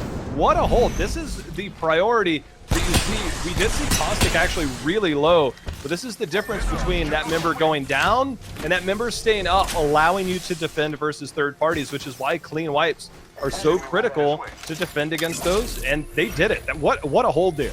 Really nicely controlled, and so much of it has to do with very quickly taking up a lot of space and then all grouping up together and being ready to laser through whoever comes at you, because one member after a fight likely not going to withstand a push, but all three of you together, you can cycle, you can take these mids, you can work with the dome, and you can fend off what would otherwise be an overly aggressive squad who doesn't want to take a 50-50 after a big chunk. Man, I mean, it felt like a lot of action, but we got 19 squads still here. A lot of poke going on. I was going to say 71 damage away. Oh, you got hit. Take it and get that purple. It gets you some free shots here. Hit him! He's not going to hit him. That hurts. Look, they're doing a good job right now. They're holding the west side choke, making sure nobody's rotating in from Skyhook. They're peeking out the east side, and one person's going to hold the south end of that. They need information on all three entry points, and they're doing that. So they're a much more controlled environment, not an aggro team from that position. It's all about control and information. They're doing their job. I am a little surprised they didn't pull the trigger just to get that purple shield though. Yeah, it feels kind of like a missed opportunity, but hey, we're out here, and we're gonna be the ones to see if that ultimately ends up paying off for them. As Watch still up in the north here, gonna be waiting to see what they can pay off positioning as well. Seems like Noble definitely with the patience has found the knock and will be able to find the light as well as the res. Definitely a little suspicious. This is going to pay off for now. The scan to find the other two members is going to bring them to the truck, and I think they should be able to take this no problem. It's been a very clean kill so far, and with the teamwork from Noble, this will be easy pickings on to cleaning up light. Yeah, and this is another one of those fights that needs to be clean. There are a lot of teams within Survey right now that could easily poke out, try and find some angles. It will be Inhuman from Unlucky that will be the lone member left from that squad, so this will be probably a rat game. The odds of them going back in that area gotta be slim to none. Meanwhile, we take a look at Washed poking the team in Epicenter. If you sit top of Epicenter, your damage numbers will probably look real good, but you know what doesn't always look good from that position? KP. Hey, yeah, and rotations as well. Very difficult to make work because everybody else is already set up in a position where they can gatekeep you when inevitably the zone moves away. Very few endgame zones are going to include Epicenter in a tangible way. CLX trying to rotate right now. Pretty low health bars. They lose one, and it doesn't seem like that was the move. I don't know if they just didn't know XD was up here or whether XD just got here, because those shots were super free from XD to try and get this damage. You know, one thing I want to kind of throw in the future, we did see Pubstars going north. They are the Rev team, and Neanderthals is in that choke. They're going to be holding that, but that is going to be a prime opportunity for Pubstars to potentially go in there and create some chaos. Meanwhile, Impulse did take out Inhuman, sending us down to 18 teams and getting that full team clear. But it looks like, take that back, Pubstars has made their way back down through that tunnel, so looking for an opportunity. Noble have lost one as well to Blitzen. Make that too. Oh my. Yeah, finally ended up taking these longbow shots, and it might actually result in a push. We'll see how that ends up going in the kill feed. Because right now, Noble are trying to recover. You want to finish that off as Neanderthals, but at the same time, you don't want to give up your position. And I feel like Neanderthals still wanting to play with a little bit, I say, did too much reservation here. I mean, the longbow shots hit, and they got this second knock right as the bubble went down. So some perfect timing on that, just unable to capitalize. And when you can't capitalize on those, you kind of hope that somebody else is in the area that sees that in the kill feed or sees the knocks and cleans it up for you. But nobody there, so Noble will be able to reset these teams' eastern front here on the north side of zone. They'll all have to rotate in here soon. Longbows galore this game. Does leave them a very nice spot. Sinus, please, throwing down shots onto what I assume is still XD, who are trying to make their way through the tunnel. It's a difficult rotation, as pushing up through this choke can be nearly impossible. With Sinus, please, gatekeeping, XD do find the chunks and might be able to find their way in. We'll see how this ends up panning out. For right now, they've bought space and time and are instead moving again back towards that tunnel to potentially find themselves a little bit of a less challenged rotation. I mean, XD can go south and around that mountain. Sinus, please, was the team holding the building. I'm very surprised they left that to try and get that, but there's nobody else willing to overtake this building, which it is the zone that is pulling more towards that train station area this side, and it does tend to pull closer and closer. There is a few zones that do pull on the north end, the northeast end of the next zone that's coming in, but it is more centralized more often than not. So the teams that are in those positions now will probably put their foot really far into the sand and try and hold that for the rest of the game. Dudes Night Out showing up with the kill feed as well. As their momentum gets going, they can unseat even the most well set of teams in their spots. And I want to see if Dudes Night Out can pull off the repeat performances, the repeat wins. That Skynade does find purchase, but Noble still got a pretty safe spot. Just got to watch their back for those cheeky Neanderthals. Yeah, Dudes Night Out, careful on which one that team is there, but Dudes Night Out actually lost a member, I believe, a moment ago. They might be fighting at a deficit a little bit for the rest of the game. On whether they can recover, we'll find out. 15 teams left, only 43, so a couple members missing. But still a lot of teams moving in, and it all is going to be the ridge north of Fragment that a lot of teams will hold. This team right here, Legacy, they're going to have a lot of sight lines on the teams playing up and around that balloon. But there's going to be a couple of teams that will be having to come in through there. It does look like Skittlecakes did get resurrected there, so Dudes Night Out is back into it. It's definitely been a skirmish-heavy game for them, but being able to come out on top, blessings for right now. As you can see them rotating around the south side, they're going to be coming up behind Legacy MX. Lazarus shooting at them for right now isn't going to find any knocks. It's all about these teams trying to target some of the previous winners. Finding Flesh there, actually. We're going to get a pick-off from Noble as they find Shalom. Jiviolt's going to follow that, and it looks like there's going to be even more damage coming through, so this is going to be a nice pickup here for Noble. It might not be done yet, but as the zone closes in, so does the space, and multiple teams going down now. I mean, this is a cleanup if you've ever seen one. What you like to see in the kill feed, though, Absolute Monarchy getting involved in the mix. You like that bait? They are on the receiving end and being pushed with their backs against the wall, and it looks like they will be soon out of it as Absolute Monarchy has joined the party and have inflicted quite a bit of damage, including the kills here. They're going to go ahead and use that bubble to get some fresh loot and regroup. Absolute Monarchy and Noble, they make a deadly sandwich, man. I would not want to be caught between those two teams. And for right now, Noble is still looking for a way to take advantage of the situation because they didn't end up finding all those KP. Yes, they got one or two, but being able to complete the squad and importantly, get the loot that comes with them is something that's missing and is going to be sorely lacking for them as they're going to need things like meds, things like ammunition to survive the next 12 squads, or rather the next 11 squads that lie between them and a W. This zone, it's nowhere near as crazy as the last Skyhook zone or the lack of Skyhook on that northwest side, but there's not a lot of cover because there's a giant dip in this center of this zone. There's only a few areas with head peaks, most notably the area that we see the teams there at that train station, but Legacy, these teams that are still in Frag West, they have to go fighting up the hill, and that is no easy task.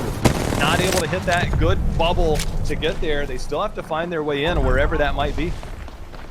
Really nicely done for the Valk team to be able to get out to safety. Legacy MX, I feel kind of bad for them because they've sat up here the whole time, but they have very little to show for it right now and are going to need to move. Cubstars, however, they are definitely on the move with the Rev Totem paying off for them. Now taking the jump pad right back in.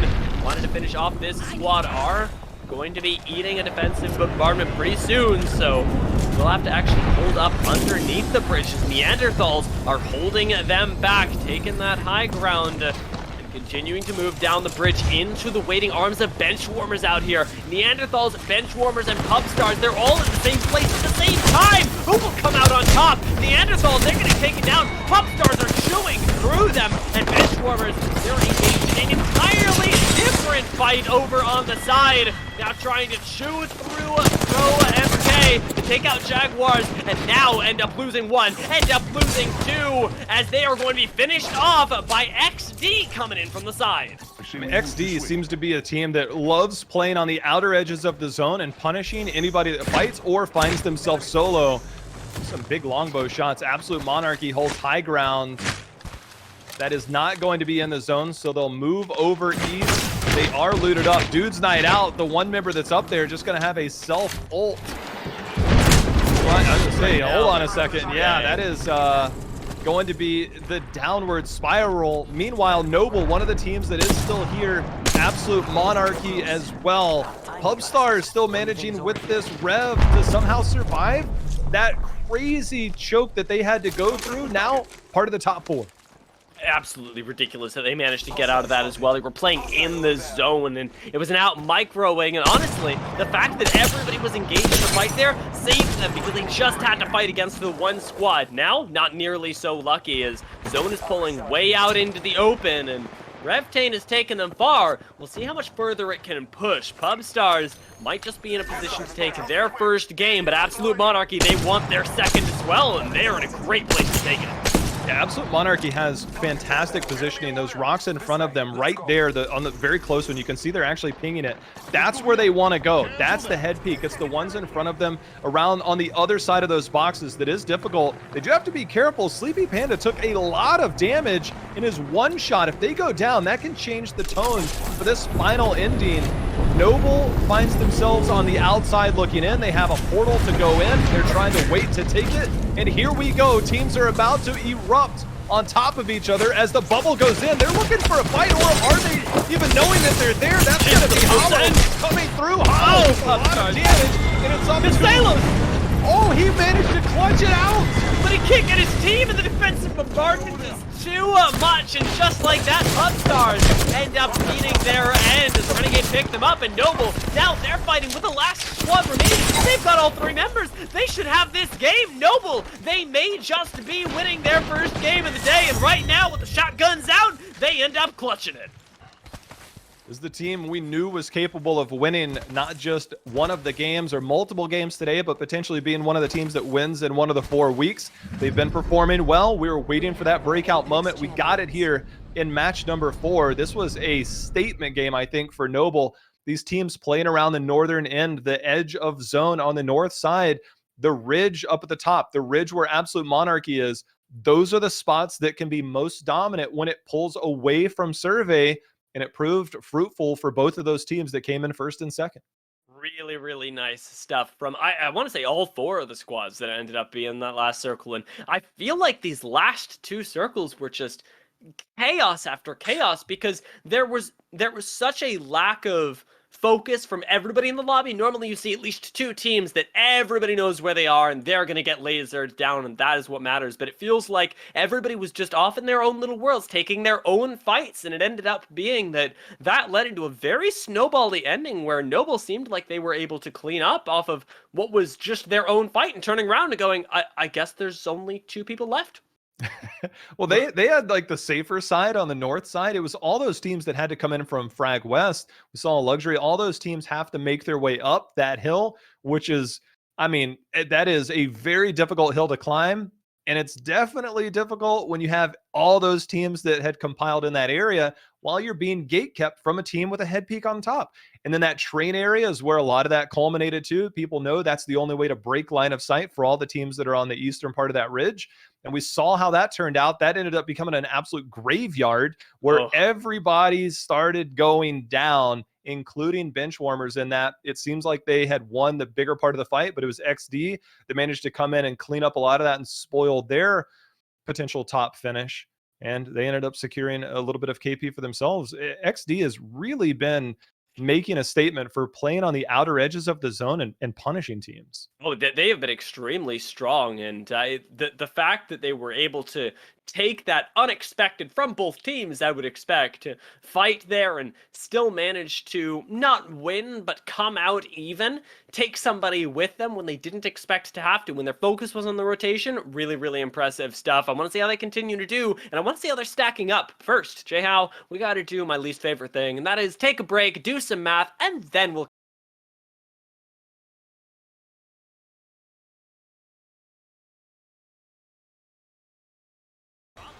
Very clean kill so far, and with the teamwork from Noble, this will be easy pickings on to cleaning up light. Yeah, and this is another one of those fights that needs to be clean. There are Much, and just like that, Upstars end up meeting their end as Renegade pick them up, and Noble, now they're fighting with the last squad remaining. They've got all 3 members. They should have this game. Noble, they may just be winning their first game of the day, and right now with the shotguns out, they end up clutching it. up until the close mark. These squads are long gone. Even Noble has been approaching Epicenter, and right now, they've moved through it into Survey. Like, these teams, they move fast. This is not your standard lobby. Well, they're gonna find. Oh, that's a huge stick! Oh my lord, did he hit? Yeah, taking that high ground and continuing to move down the bridge into the waiting arms of benchwarmers out here. Neanderthals, benchwarmers, and pubstars, they're all in the same place at the same time. Who will come out on top? Neanderthals, they're gonna take it down. Pubstars are chewing through them, and benchwarmers, they're engaged in an entire To go in, they're trying to wait to take it, and here we go. Teams are about to erupt on top of each other as the bubble goes in. They're looking for a fight, or are they even knowing that they're there? That's gonna be Hollow coming through. Hollow, a lot of damage, and it's up to Salos. Oh, he managed to clutch it out. but he kick it. Building, meanwhile, over in Geyser, unsigned talent already down a member. If they can end up holding on, Verhulst showing up in the kill feed as well. Unsigned Talent have another fight to take inside the building. Costical did come down. They're going to be down one member, down all 3 very quickly. So does the space, and multiple teams going down now. I mean, this is a cleanup if you've ever seen one. What you like to see in the kill feed, though, Absolute Monarchy getting involved in the mix. You like that bait? They are on the receiving end and being pushed with their backs against the wall, and it looks like they will be soon out of it as Absolute Monarchy has for that prior fight, but that seems to be unaffecting Dude's Night Out, who seems to have recovered and is now forced off SMP. What a hold. This is the priority that you see. We did see Caustic actually really low, but this is the difference between that member going down. These teams trying to target some of the previous winners. Finding Flesh there, actually. We're going to get a pickoff from Noble as they find Shalom. Jibiolt's going to follow that, and it looks like there's going to be even more damage coming through, so this is going to be a... Costical did come down. They're going to be down one member, down all 3 very quickly as Dude's Night Out, your previous champions from Game 3, find themselves even more points, but now need to survive the onslaught of the incoming squads. SMP trying to poke their heads in, throw down that dome, and go aggressive. Not... Yeah, it feels kind of like a missed opportunity, but hey, we're out here, and we're gonna be the ones to see. Oh, lordy, lordy. Welcome back, guys. We are entering the 5th game of the day. There are only 6 left. So for your favorite teams, how close are they to making it to that top spot, to qualifying for the Pro League? Let's find out by taking a look at the scores, Jay-How.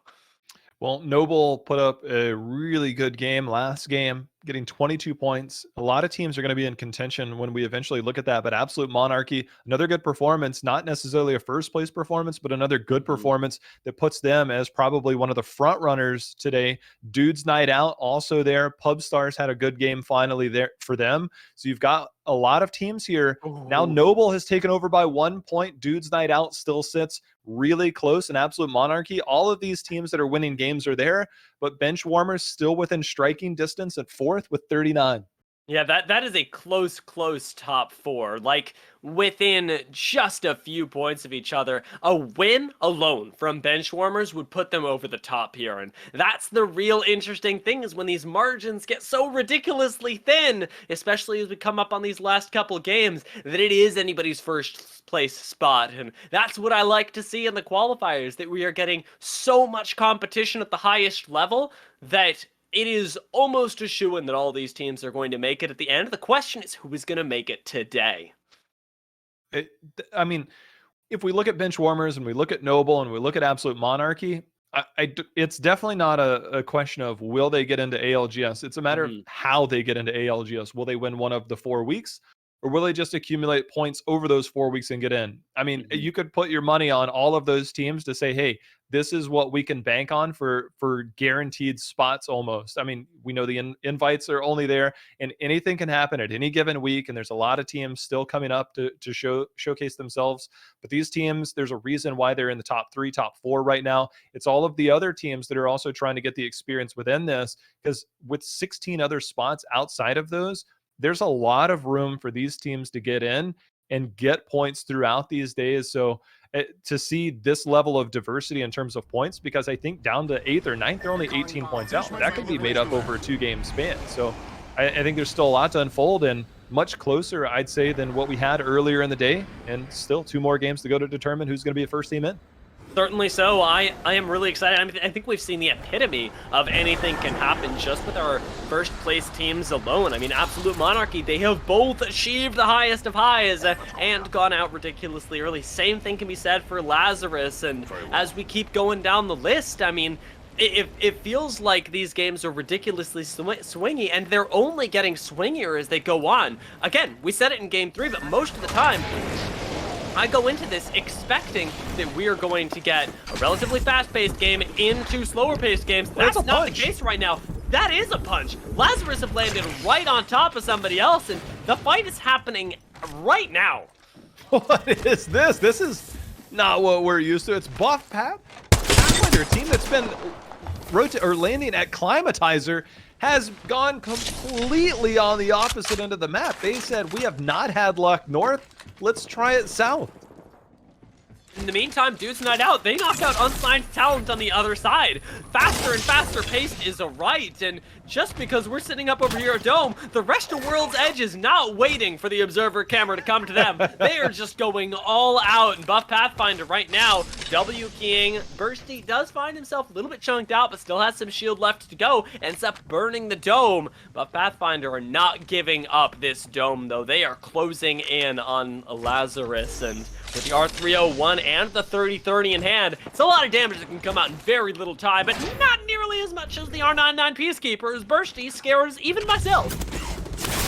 One thing to note is that we have been having 2 teams land at Lava City. That is, the longer this fight goes on, the more time those teams have to loot, and one of those teams has the potential to come over and third party. I'd be a little cautious at how long you commit to this fight. I didn't get a good look at the trails as we landed because I was so focused on this team, but this could very easily be third party. And very much should be, even as creative angles were taken. Lazarus pushed all the way down into the southern end of World's Edge, but they seem to have managed to survive for now. Everybody wants to group up because, like you say, you don't have that much loot, and anybody who's rotating over from Lava City, they're doing it because they got confidence, because they are ready to take that fight. And the sad truth is that right now, as much as they want to, Buff Pathfinder and Lazarus aren't ready for that kind of fight. Not at all. Noble already moving towards Lava Siphon. This is going to be our southwest zone, our first one here for NA, I believe. So a different look for a lot of these teams. Really happy with the way that Noble have been rotating as well. I mean, every time that we pan for them, it feels like they are already going. Right now, SMP, they're pushing that same envelope as lots of damage ends up hitting Octane, and likely going to be taken out here. Wingman doesn't do the trick, but this Eva certainly will. Followed up by the rest of the team. Mercy still alive on single-digit HP. Ends up taking out Davis and Mullis Falls as well. This unfolded a little different than what we saw in the previous game, but the intensity got ramped up here. Finicky, the lone member surviving, going to rat it out. I mean, those banners might be achievable, but this choke is normally held pretty well if teams rotate in early. I mean, it's not impossible. I don't know if it's going to be easy, but another big win for SMP being aggressive. Oh yeah, it is real tough stuff right now. Legacy pulling their classic early rotation. We'll see what building they end up choosing to sit in for the next 10 to 20 minutes as they wait for the game to become a little bit smaller before they start dealing with it. Right now on their boat, Noble still holding around the side of Lava Siphon right now, have Longbow in hand to farm up those shields, but have pretty good shields themselves, and we'll have to see how this ends up playing out, because the fact is that with these early rotations and with Lava Siphon being a pretty open area, there isn't nearly as much room as there would have been in Skyhook for people to just pile in on top of each other. There's a lot of places where teams can coexist, but as you said, not near as many. But that's kind of the beauty of new Lava Siphon. Old Sorting Factory might not have had, I mean, you had the ends of the buildings that team could stack on top of each other. These new buildings, I mean, there's multiple corners you can sit on. I love the fact that there's 4 corners to each building that you can kind of exist within. So, not out of the question that more teams will rotate into here, but Noble does hold pretty good position overall. Look at that second ring. Look at how many teams are already in it. Already, I mean, it just looks like a blur of names, but you take a look on the outside, and it's even scary because we have so many teams that still need to make their way in. Sign us, please. Definitely one of them as they're poking their heads up by Harvester. Not finding kills, but finding a little bit more ammunition as Estral sit down on the end of Harvester, all the way over towards what used to be Sorting Factory, but is now Lava Siphon, and, well, are pretty content with the position that they have. I don't expect them to be trying to make anything happen just yet. Where Signers Please not nearly as patient. This could be a stylistic approach to how these teams operate, but it's also a very telling sign when you don't have a hero that can scan a beacon, or you don't have a beacon in your area. You have to take the information that's given to you. Sometimes it's going to be wrong information. It's not going to be impossible to rotate in from Harvester, but they will definitely have more difficult rotations to go in with the new entrance through the tunnel of the train tracks. It is easier to get in, but by no means are they in a great spot yet. Getting the doors blown off right now. Something that I don't think we've talked about the sort of strategic implications of. We've seen it happen quite a lot, and teams will focus on taking your doors out, but it really does force a team that already has limited resources, with only 3 people, only so many angles they can cover, to constantly be on the lookout, not just for who's peeking in on them, but whether they're opening themselves up to now be shot at through that door.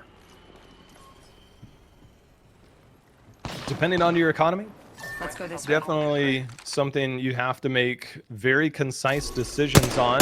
Absolute Monarchy, one of those teams playing at the edge of zone, finds themselves over by Geyser, taking a bit of charge rifle damage. You know, one team that I want to see still, as the way that these last few games have unfolded, the XD, meanwhile, Estral down really low here.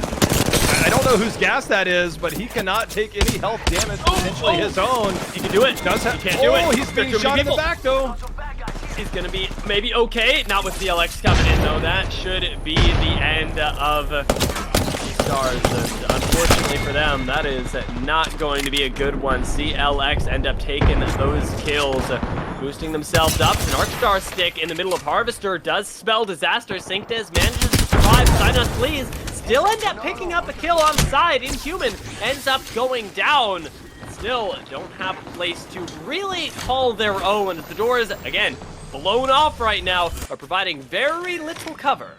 Yeah, that Arcstar could have been very detrimental to a lot of teams, but they held the cover.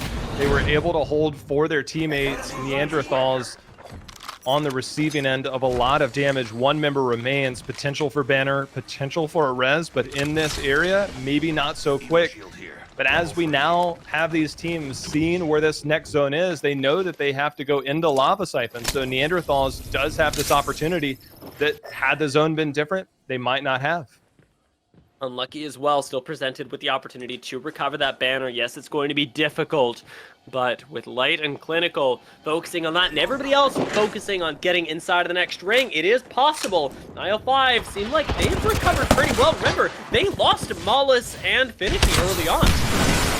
They took one. I believe they took out a bit of SMP, but it's Dude's Night Out that has come to join the party, and that's Finicky. That is 2 teams, I believe, out. Finicky in the kill feed, Z Davis, SMP. They have 1 member left, but it looks like Dudes Night is like, look, you guys started all this. There's been a lot of chaos between you guys. We feel some conflict. We feel like there's a mediator needed. We'll take care of this the hard way. A little bit of tough love.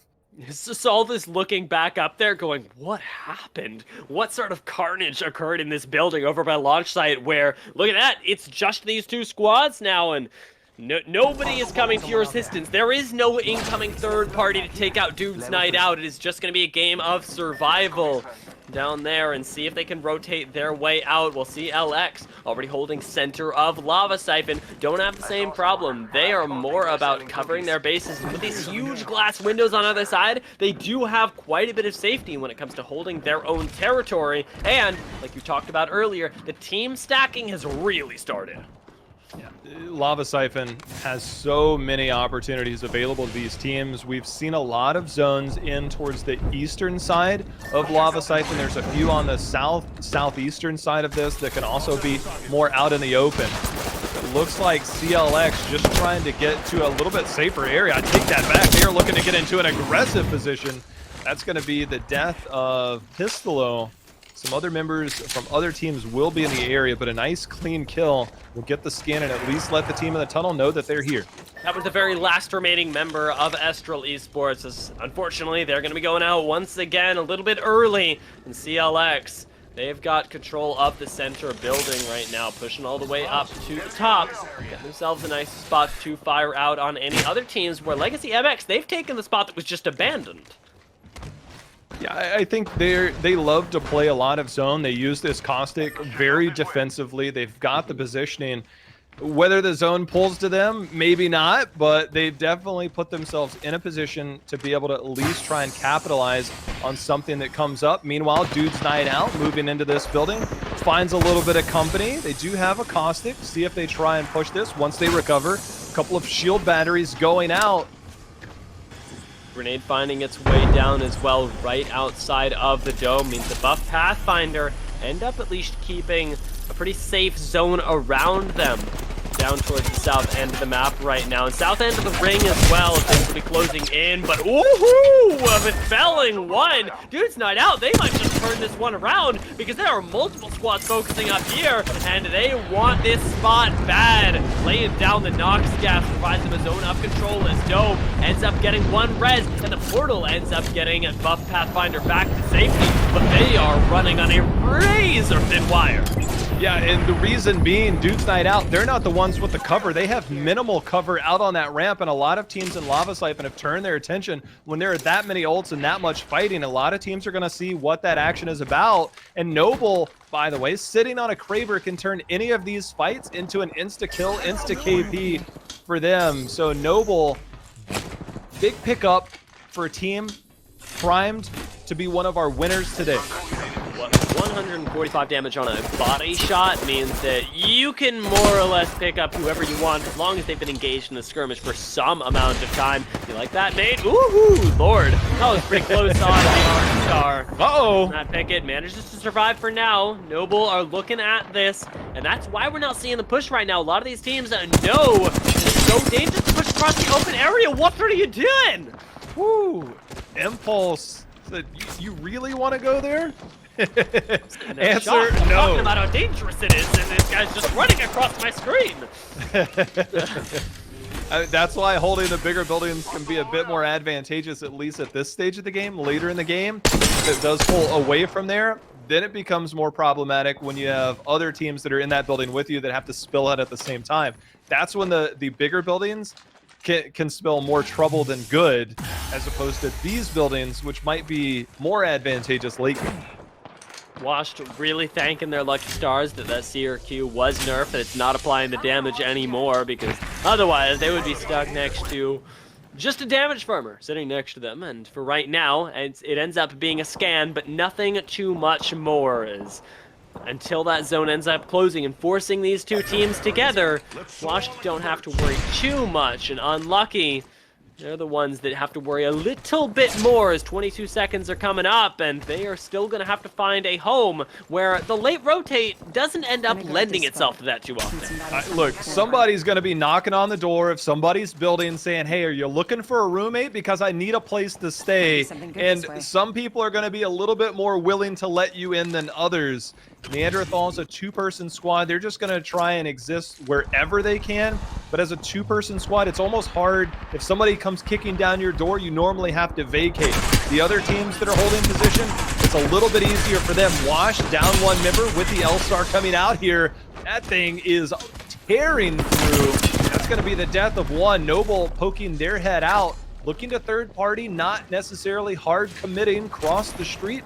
They're going to go ahead and retreat right back.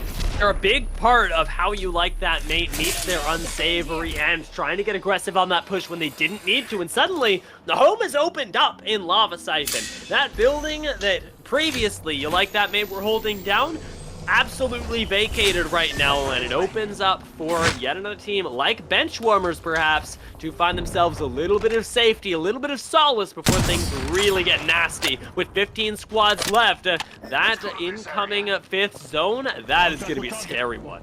Yeah, with this not covering Dorito, that fence line is actually a really good point to strategize and move from. Sinus flees the team on the underground. They're going to go ahead and put their Jibby ult down. They're being naded out.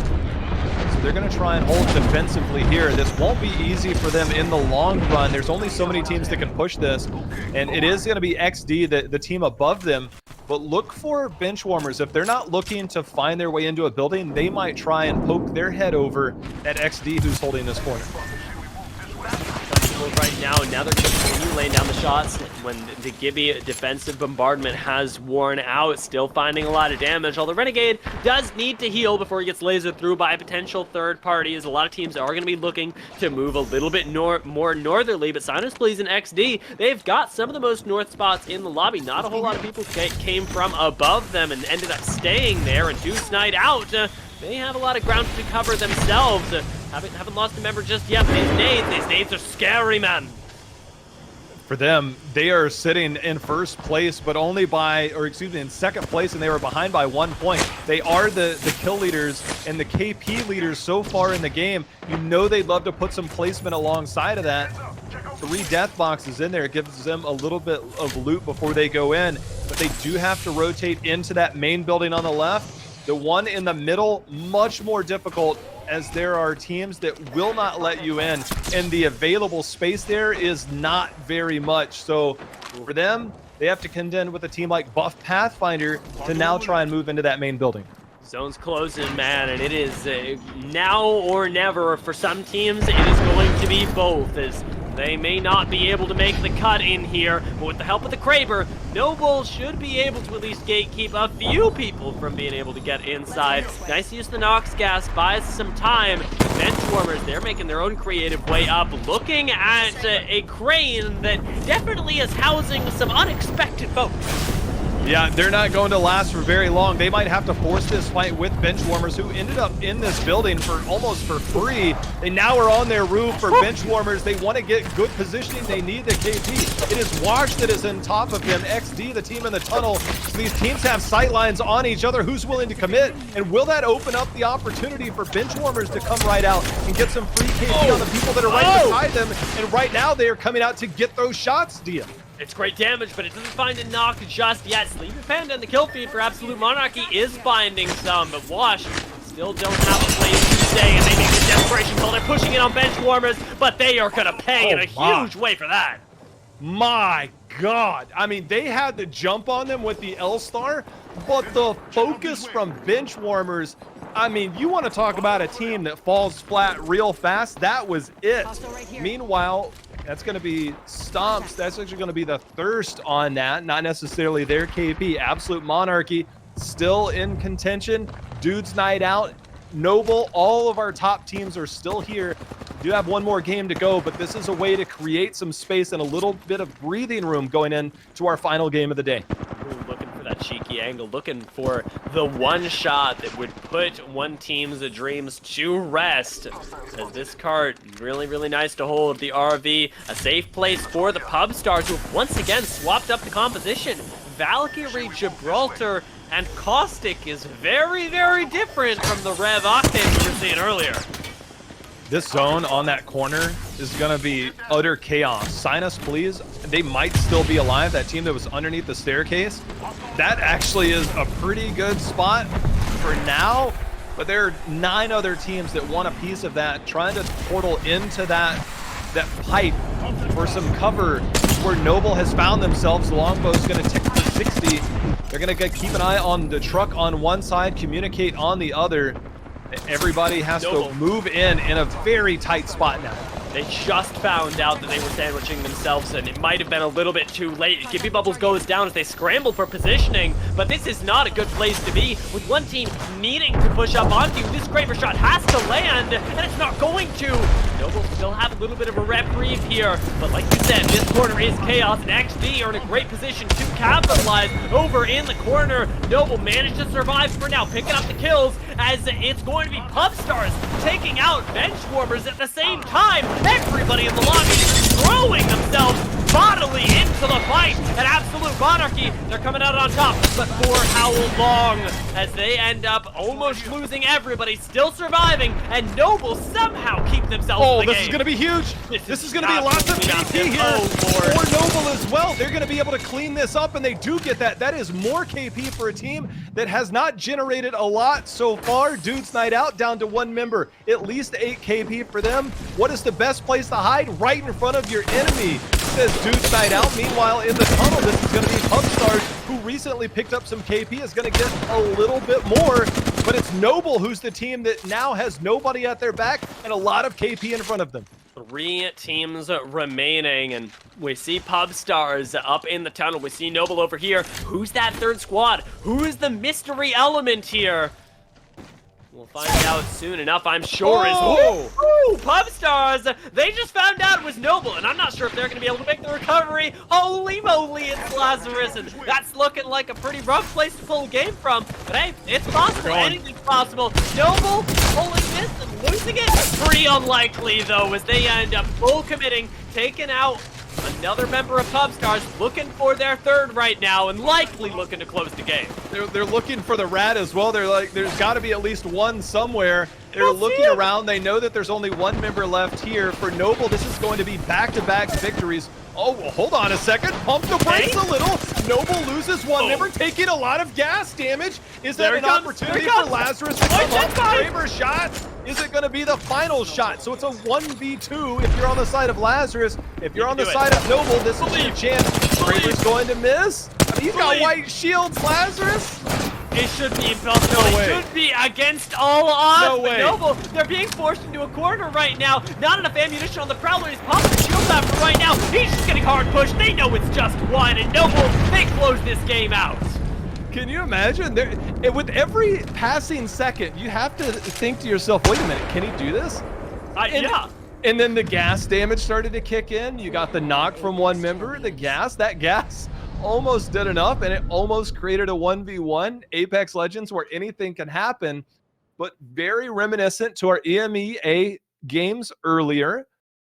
69 IQ, didn't have the best 3 games, won game 4-5. They ended up needing to win game 6, but it's Impulse now that was sitting in first place by 1 point coming into game number 5, picks up another first place finish and creates a major gap now between those that are going to be in second and third. Noble Impulse looks primed and ready to secure their spot into ALGS. I am excited in a big way. These guys have been hashtag staying Noble really truly is. We talked about the big challenge that just the mental game alone can present. Having a bad first 3 games is really tough, but coming out of it, man, oh man, do they look good. And with the control that they demonstrated, not only over Survey, but over Lava Beacon as well, these guys are doing immensely well. With 1 game left to go, they can clutch it out. They can find themselves the victory. And honestly, it wouldn't take that much. We're going to find out exactly how much it would take for somebody to wrestle it from them. And then we'll be back with your last game of the day.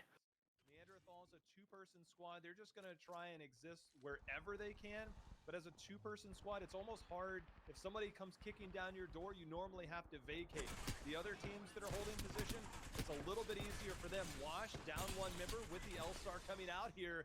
That thing is tearing through. No way. Noble, they're being forced into a corner right now. Not enough ammunition on the Prowler. He's popping the shield out for right now. He's just getting hard pushed. They know it's just one, and Noble, they close this game out. Can you imagine?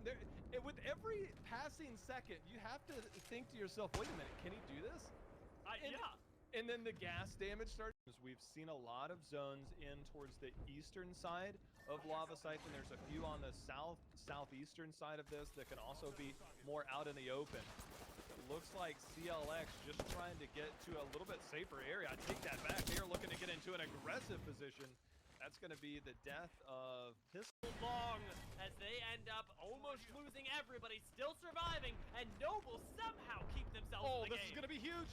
This is going to be lots of KP here. Oh, Lord. For Noble as well. They're going to be able to clean this up, and they do get that. That is more KP for a team that has not generated. It feels like they are already going right now. SMP, they're pushing that same envelope as lots of damage ends up hitting Octane, and likely going to be taken out here as Wingman doesn't do the trick, but this Eva certainly will. Followed up by the rest of the team. Mercy still alive on single-digit HP, ends up taking out Davis, and Mullis falls as well. Answer, no. Talking about how dangerous it is, and this guy's just running across my screen. That's why holding the bigger buildings can be a bit more advantageous, at least at this stage of the game. Later in the game, if it does pull away from there, then it becomes more problematic when you have other teams that are in that building with you that have to. The tunnel, we see Noble over here. Who's that third squad? Who is the mystery element here? Oh, lordy, guys. That was a wild last game, and Noble ended up picking up their second victory. J-How, I know you're just as hyped on these guys as I am, but I want to see exactly how many points they accumulated last round. Look, man, I'm so hype about Noble. I've seen Impulse so many times. I just called the whole thing Noble Impulse. Who cares, man? Noble right now. Another big game for them, 21 points. They were already sitting in first, and we wondered which teams were going to be able to keep pace to put themselves in striking distance. It's actually Dude's Night Out. They didn't have the highest placements, but my goodness, they put up 13 kills. So what we thought was going to be a much larger gap between Noble and those in second and third might not be as big. We're waiting for the next update. Nice. These are some good points, as Noble, they convincingly have first place, and Dude's Night Out still bringing up that rear, only 4 points behind. Still leaves me with a little bit of mystery here, because I was expecting Noble to pull far and away, but just with the way that game went, the battle between top two is very close, but it is a harsh departure from those beneath. Yeah, look, if Absolute Monarchy and those teams want to catch up and win today, they're going to need both Noble and Dude's Night Out to go out early, and they're going to need a first place finish, and they're going to need at least 8, if not 9 KP if they want to cross that threshold, depending on tiebreakers. So they have to completely explode this game if they want to win today. Now, that doesn't say that they're not preparing themselves for the remaining few weeks for an accumulation of points. But if they want to win today, it's a 2-horse race. It's not unachievable. It's just very unlikely. But for both Noble and Dude's Night Out, this is going to be one heck of a race. Yeah, it's going to be extremely difficult for anybody else to get in there. But if they do, imagine the hype. I mean, I was ready to believe that Oi Senpai was going to clutch out last game, so I am more than ready to believe that Absolute Monarchy can fight this back from their first game win all the way to the end. It's worth noting, though, we had 3 back-to-back wins in EMEA. Are we going to get 3 back-to-back wins in NA? Because Noble, if anybody, look like they're poised to do it. I mean, it'd be quite a storyline. It's almost like you'd be like, is this scripted? But what we saw earlier was nothing short of miraculous, because they had to win all 3 games, where Noble doesn't necessarily have to win all 3, but winning this last one would pretty much all but secure them that, unless Dude's Night Out goes out and frags out of their mind again and somehow crosses it by way of second. It's not impossible, that's for sure. So 2 teams will be in the running for that 1 spot. The remaining teams will be playing 4 points throughout the remainder. Absolute Monarchy has a fringe chance of it, but make no mistake about it, everybody's watching that kill feed for 2 teams, and if you're third or fourth, you've got your eyes glued to that kill feed, and hopefully the target in front of you to try and get that KP to catch up. Oh yeah, and I think that it's sort of underestimated, or I'm actually using the wrong word, overestimated how much 4 points is, because people will look at that and say, you know what, you guys can just stay even and really it'll be fine. But the difference is one squad and a little bit. It's like one squad and a placement point, one squad and a little bit. And with the way that these teams are playing, I could believe that they would pick up 4 points on accident and then be able to win a game. So it is extremely possible, I dare say even likely, that it really comes down to the wire between these two guys. And like I say, keep your eyes on that kill feed, because one of them going out early changes absolutely everything. As we drop onto World's Edge one last time, can Noble pull off the 3-peat just like an EMEA? Will Absolute Monarchy wrestle it back? Will Dude's Night Out finally manage to top the leaderboard? There's so much possibility in the air, J. Howe, that I am tingling with excitement. When you think about the way Dude's Night Out has manufactured their points, they have been aggressive. They have done a lot. We have a very similar circle to last game, so these teams are very familiar with these rotations, how they want to play this. Whether it ends in the same area, time will tell. But everybody that has a beacon knows that this rotation is going to be a hard south rotation, and we're going to see a lot of similarities. We didn't quite see the fight at Dome, but we do have the fight here. Unsigned Talent. Bubble comes down just in time. They are not out of the woods yet, but Unsigned Talent looking to get aggressive early here in Lava City. Sykes has to push in with his team with less than 50 health to his name, and he still isn't inside just yet. Suplex wants this kill, and man, oh man, it is his. Cakes ends up finding that, picks up yet another one, and that's going to be the first squad wiped before we hit 2 minutes left to first ring close. Well, we know that this team likes to be aggressive, but getting this early KP is a major step in the right direction. You mentioned it can be one team and one placement point. They've secured one team under their belt already. They have very good armor already leaving Lava City, or at least holding that area. So now, you have Noble looking at the kill feed. They know they've got a little bit of work to do. Right now, as it stands, Dude's Night Out sitting 1 point behind first place. I got really psyched out there as we panned over to Trials. I saw 50 damage exploding, and I was like, what has been going on? Why is nobody telling me? With just Pop Stars cleaning up in Trials, and hey, we're going to get some real nice loot off of this as well. The benefit of going up into Trials, into Skyhook, but with that also comes the cost. It's a little harder for them to get down into Siphon. Yeah, it does help that they're playing the Prowler's getting a bit of damage there. But it does help that they have the Valkyrie, one character that can get you someplace from point A to point B a little bit faster than others. Should be an armor here. Yeah, there it is. Oh, that was a little closer than I'm comfortable with, but hey, he ended up surviving. That's the important thing. Like we said, lots of real nice loot up there, and now they'll be able to rotate comfortably. Enemy spotted. Whew. SMP has been the team that's been very aggro on the south end. Looks like they're going to be finding their way into Lava Siphon, maybe for a different fight. But SMP also playing around the outer edges here of Lava Siphon on the west side, using a little bit of poke, Mercy. Going to go ahead and dip on back. Kind of keep high ground eyes on things. It's XD that's kind of lurking in the waters right now, just below them. XD, another team that has been performing really well, and I honestly feel like we could say that about almost any of the 20 teams that we would pan to right now, because we've seen highlight plays from nearly every squad at this point. And that's the really amazing thing. Lazarus, yet another one that I am really happy to see showing up again. I want to say right now, just below them. XD, another team that has been performing really well, and I honestly feel like we could say that about almost any of the 20 teams that we would pan to right now, because we've seen highlight plays from nearly every squad at this point. And that's the really amazing thing. Lazarus, yet another one that I am really happy to see showing up again. I want to see how far they can take this. Zoe Senpai took them all the way to second last time, and that was white shields and one prowler. So if they can do that with that, let's see how much they can do with a few more resources thrown their way. How much of a sigh of relief is it right now for Aisle 5? They have been bullied in this area throughout the majority of our games by SMP. Now they're getting some breathing room. Do you have a scan? See a team is joining, essentially making that rotation over from Tree. It is going to be XD, that team that was down below. They are ulted up, which means that they will be looking to try and play off of these scans. It is required for the rest of the team to make their way up, but as you get cracked, helping, forced to pop a bat, buys that time.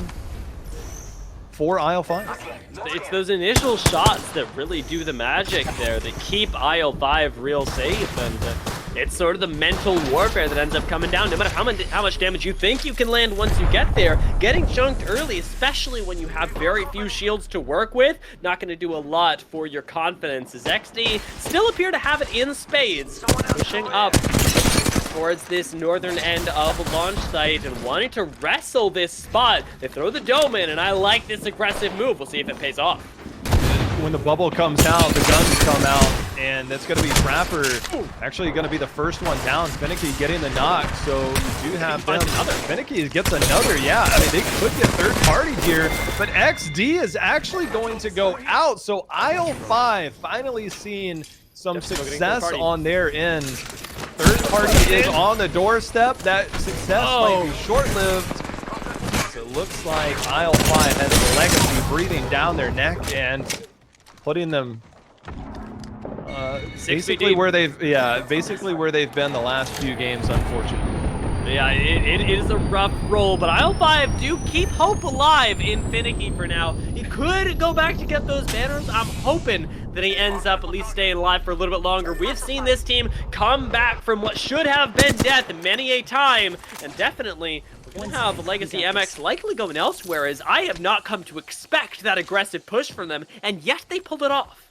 Yeah, it's a very different style than what we've seen, the caustic turtle up situation. Meanwhile, Absolute Monarchy finds Washed knocking at their door. 2KP picked up by Absolute Monarchy, a team that if they did want to finish first today would need a lot of kills and a first place finish. They find themselves 20 points behind, sitting in third place. And this is a start that can get you some KP. You're just going to have a lot more work to do after this, so you know that every kill for them is valuable. And they're chasing him down as well. They really want to pick it up, especially because it doesn't hurt to chase this, since you're already on that rotation anyway. Nice black hole buys a little bit of time, but it's not going to be nearly enough as Absolute Monarchy shoot through Zerbo and finish off Washed in our last game of the day. 17 squads remain, 49 KP yet to be picked up by anybody who happens to pass by and take a fight. Neanderthals, another one of those more defensive-oriented teams, have found themselves here near Dorito, holding one of the buildings. Sign us, please. We saw them holding just to the right of where they're at now. That under area of those staircases didn't work out too well for them in the long run. I think they kind of learned from that, maybe want to take one of these buildings. SMP, meanwhile, they're engaged here in Lava Siphon. And so often they're not, right? They end up instead moving south, but having been caught up in a little bit earlier of a fight than they're used to, we're going to see them tested as Lazarus, once again, tested as well, but end up very nearly losing 2 members. Mooney just now able to heal up, past that 1 HP mark. His Legacy, they poke their heads back in, opening up for potentially IL5 to come back and grab those banners. I'm saying it, I'm keeping hope alive, JL.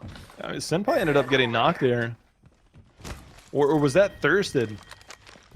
No, I think he ended up getting thirsted, and then Mooney ended up getting knocked. So Lazarus still missing 2.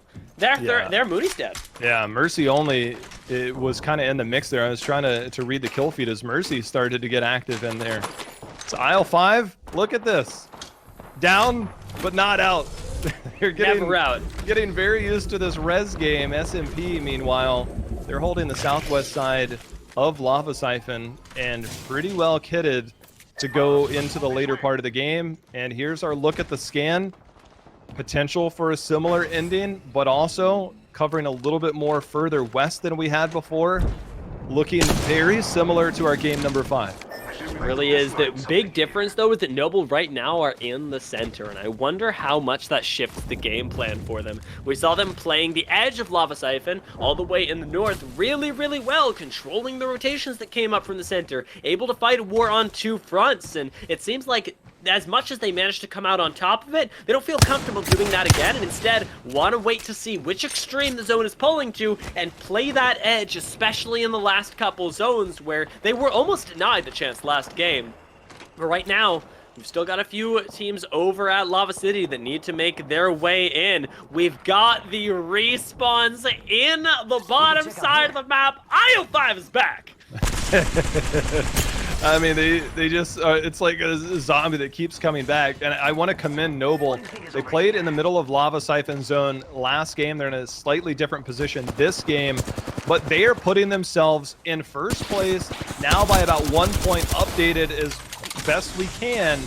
And they are putting themselves right in the belly of the beast. Meanwhile, a team that has a lot of catching up to do is Benchwarmers. They are in pursuit of CLX here and Harvester outside of the zone. So Benchwarmers definitely looking to get active on the outer skirts of things and get some of that KP on the fringe areas before they make their way in.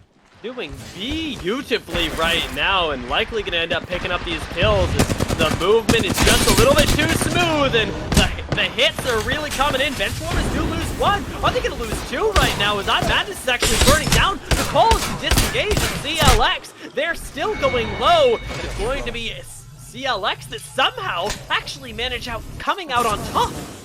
Well, Absolute Monarchy might have something to say about third-party opportunities. Did get scanned. We did see the res go off. The rest of the team not in position, so Sleepy Panda the one trying to get in for that third party. The rest of the team just kind of kept eyes and information, not able to get in there. They will have a potential fight on their hand in the future, but timing a little bit off there. It looked weird, but I respect the self-control. As Absolute Monarchy, they'll have the chance to pick up some kills later, but I think that they recognize as much as we do from this perspective that going out early, the absolute worst thing that can happen to them. It is all about these points, whether they be for today to get Absolute Monarchy the win or for the future. It's going to be incredibly important to stack up as many as you can over the course of the qualifiers, and remembering, of course, that Absolute Monarchy still have the chance to win it all right now. Well, they're ulted. They're going to be playing off information. They do have them tucked behind this rock, so they have a lot of information with the scan. So Absolute Monarchy going to heal up. As they heal up, they're going to move forward, try and get these angles. The zone is at the back. It is zone 2, so you can heal through it. I mean, you're not going to be able to live here indefinitely, and Absolute Monarchy doesn't have very far to go within Harvester, so they'll hold this to at least try and generate some KP, but their eyes are going to be on this rotation in. Balloon not an option, so Absolute Monarchy will remain aggressive. Likely going to be able to pick up these kills. We'll see if they're able to outplay. There is a balloon right next to them, but it's so difficult to take that at this point that running is the best option. Already Stomps finds Flesh, and Sleepy Panda is taking that real big wide swing to try and finish off these kills. Sitting on the low ground right now. Not the easiest to finish off, but once you get that sight line, it is all but over. Crummy does end up finding one knock, and it's a knock back. Keeps them alive for now, but man, oh man, things are still on a knife's edge. Well, this is where it gets troublesome. You Like That Mate has now entered the area, so Absolute Monarchy has to be a little more careful. Just barely gets the res off before the Seer attack comes through, but that has revealed the lack of shields and health on the side there. So You Like That Mate dropping down, trying to find an opportunity, not able to generate it yet. They end up sticking in here, but still are able to gatekeep what is a very difficult rotation. And CLX at the same time were just barely able to survive. How ridiculous is this? Oh, never mind. Rolla Theory, all these teams playing at the edge of zone. Look at how far west this zone is pulling towards the left of Lava Siphon, potentially over here close to Harvester, making use of quite a few grenades. That's a lot of damage coming out there. Trying to keep the shots on them as the top of Harvester now has been taken over. Rolla Theory do have one knock, and that ult is hitting the knocked member. I mean, there are Jibby ults galore now on top of Harvester.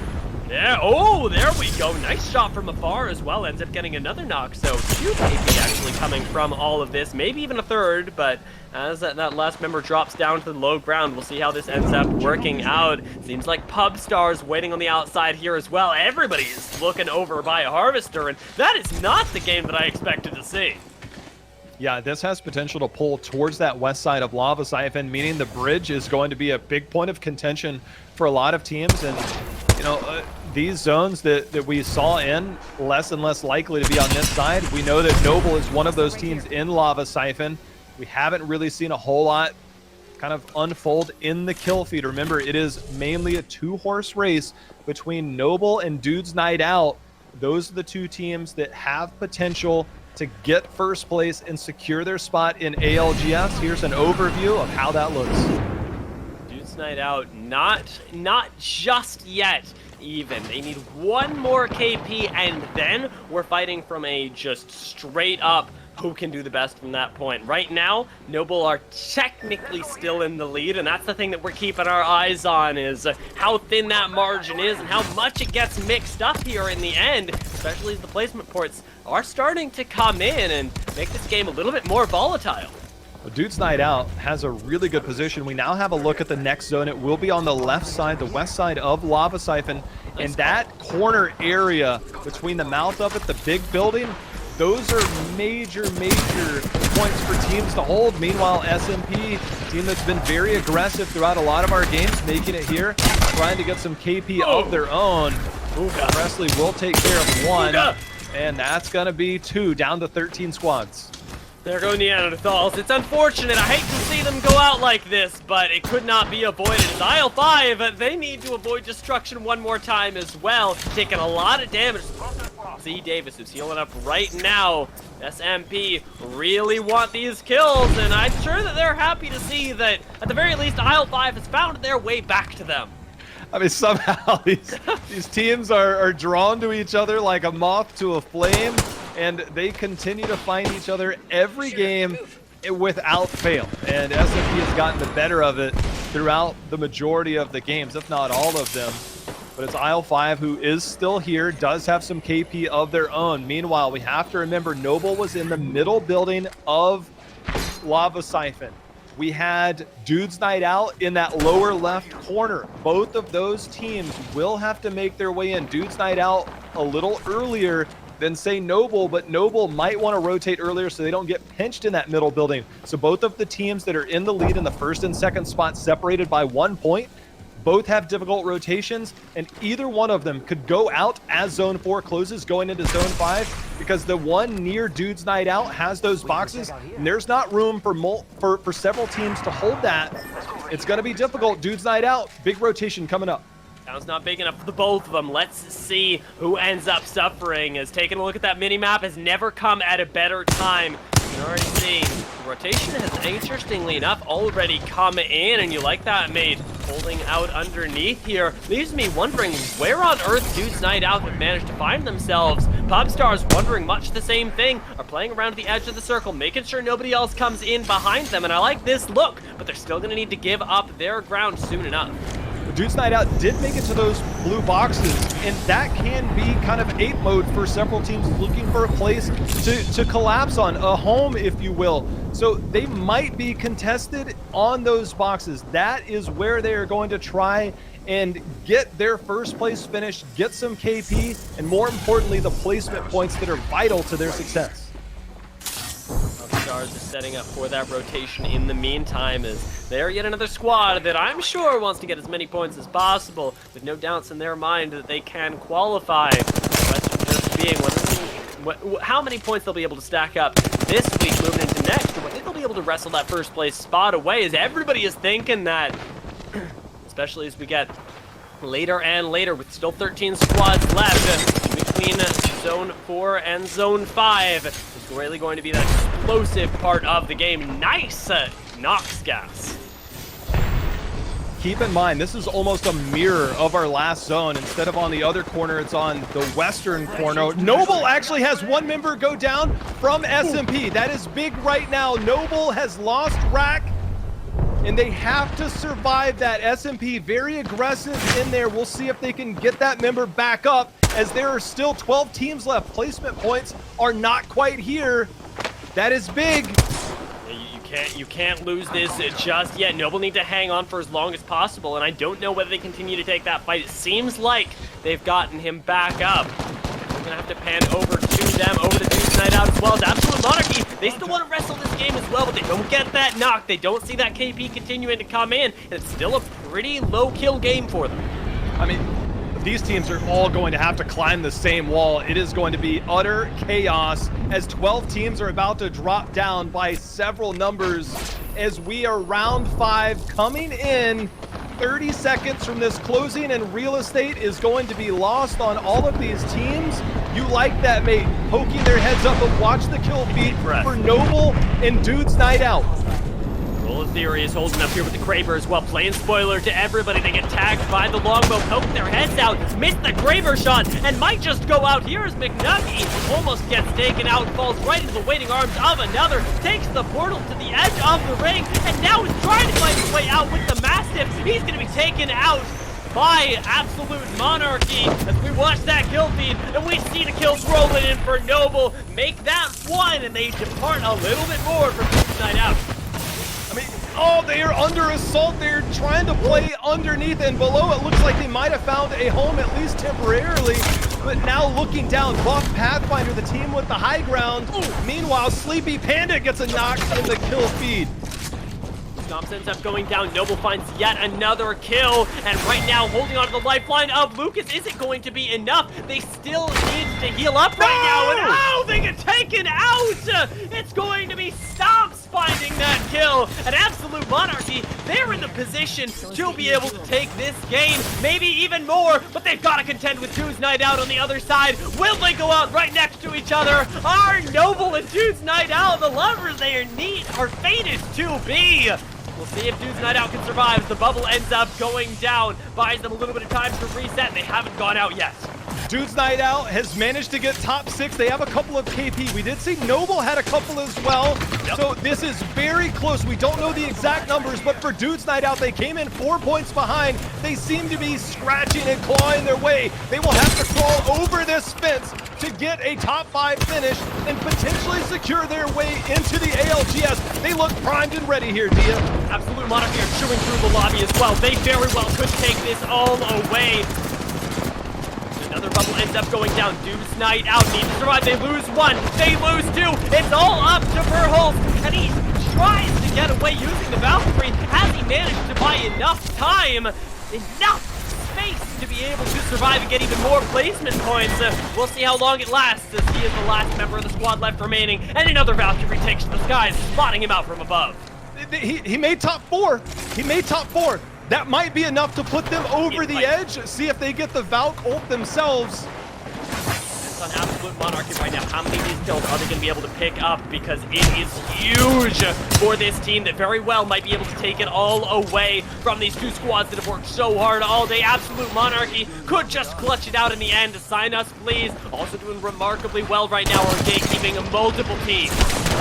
Sign us, please, the team that could spell doom for everybody, but it is going to be the full-on aggression. That's going to be Sign Us, Please, out SMP. The team here in the final, only 1 member left. Dude's Night Out needs to hold on just long enough. They have the placement points, but it's a matter of control on the other teams around them. Down goes Verholst, securing the top 3. SMP is your champion of this game, but it will be Dude's Night Out that will likely be your first ALGS NA qualifier in week number 1.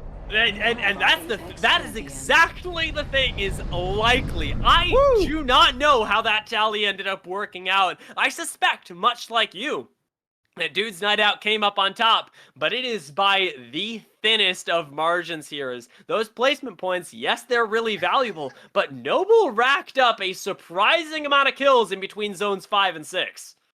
That is the deciding factor. Placement points can only get you so much. KP as well. Verholst was able to get a 3rd place finish, and that is enough points-wise if we came in on a base level. We know that we had Dude's Night Out get early KP and they're fighting Lava City. Noble didn't really pick up any till later in the game. So this is going to be razor thin between these two teams, but I think Dude's Night Out did get the edge.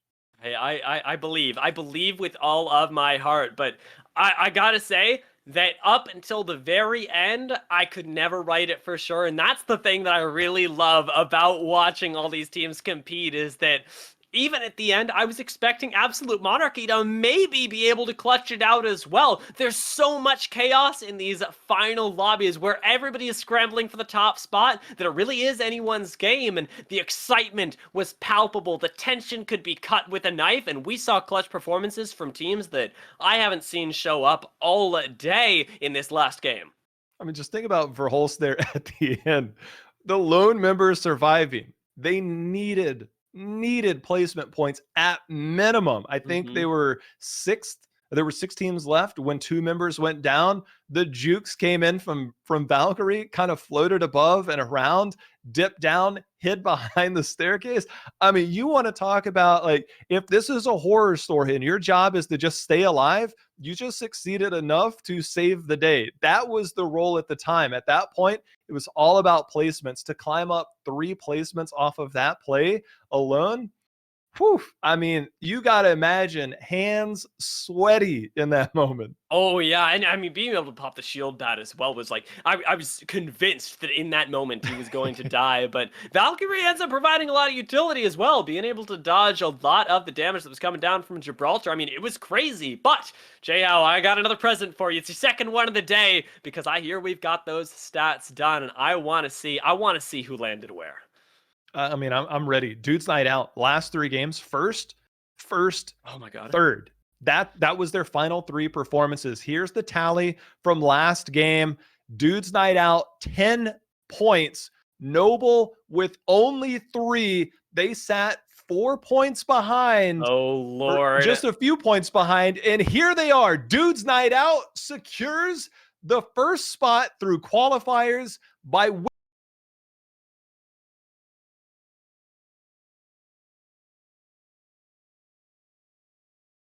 said it yourself, that insane performances at the end just to be able to get those extra placement points that honestly were the difference between these two teams. You don't see those extra points come in from, I think it was 7th where I thought they were going to come out, all the way up until 3rd.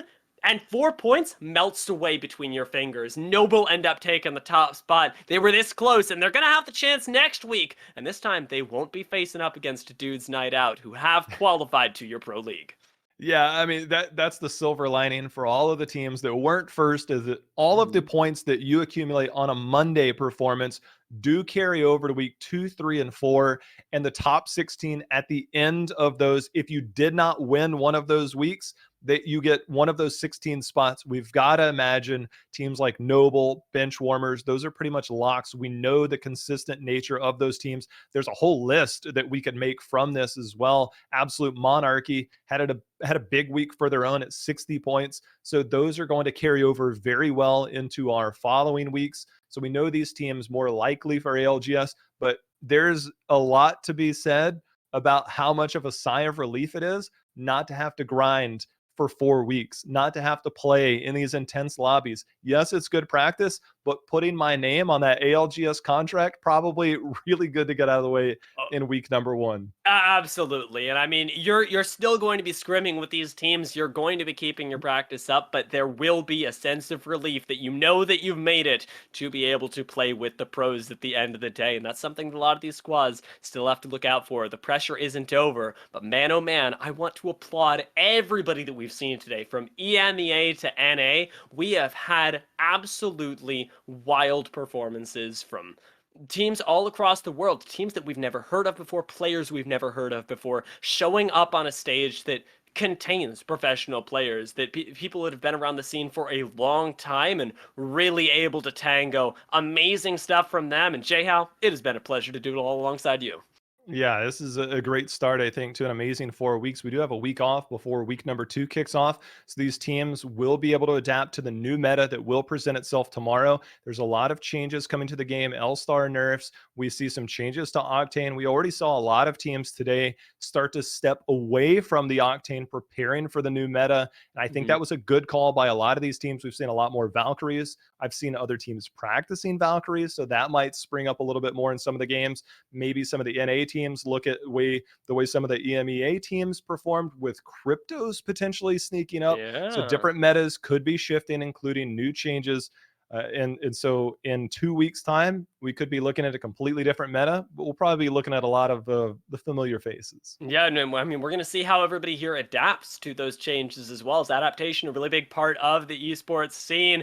Speaking of which, thank you, of course, for welcoming us in. As Game Time will be broadcasting the preseason qualifiers. It is a pleasure and a privilege to do this for the preseason qualifiers of the ALGS, and we've had a great time doing it. We will catch you off in week 2 with even more Apex action.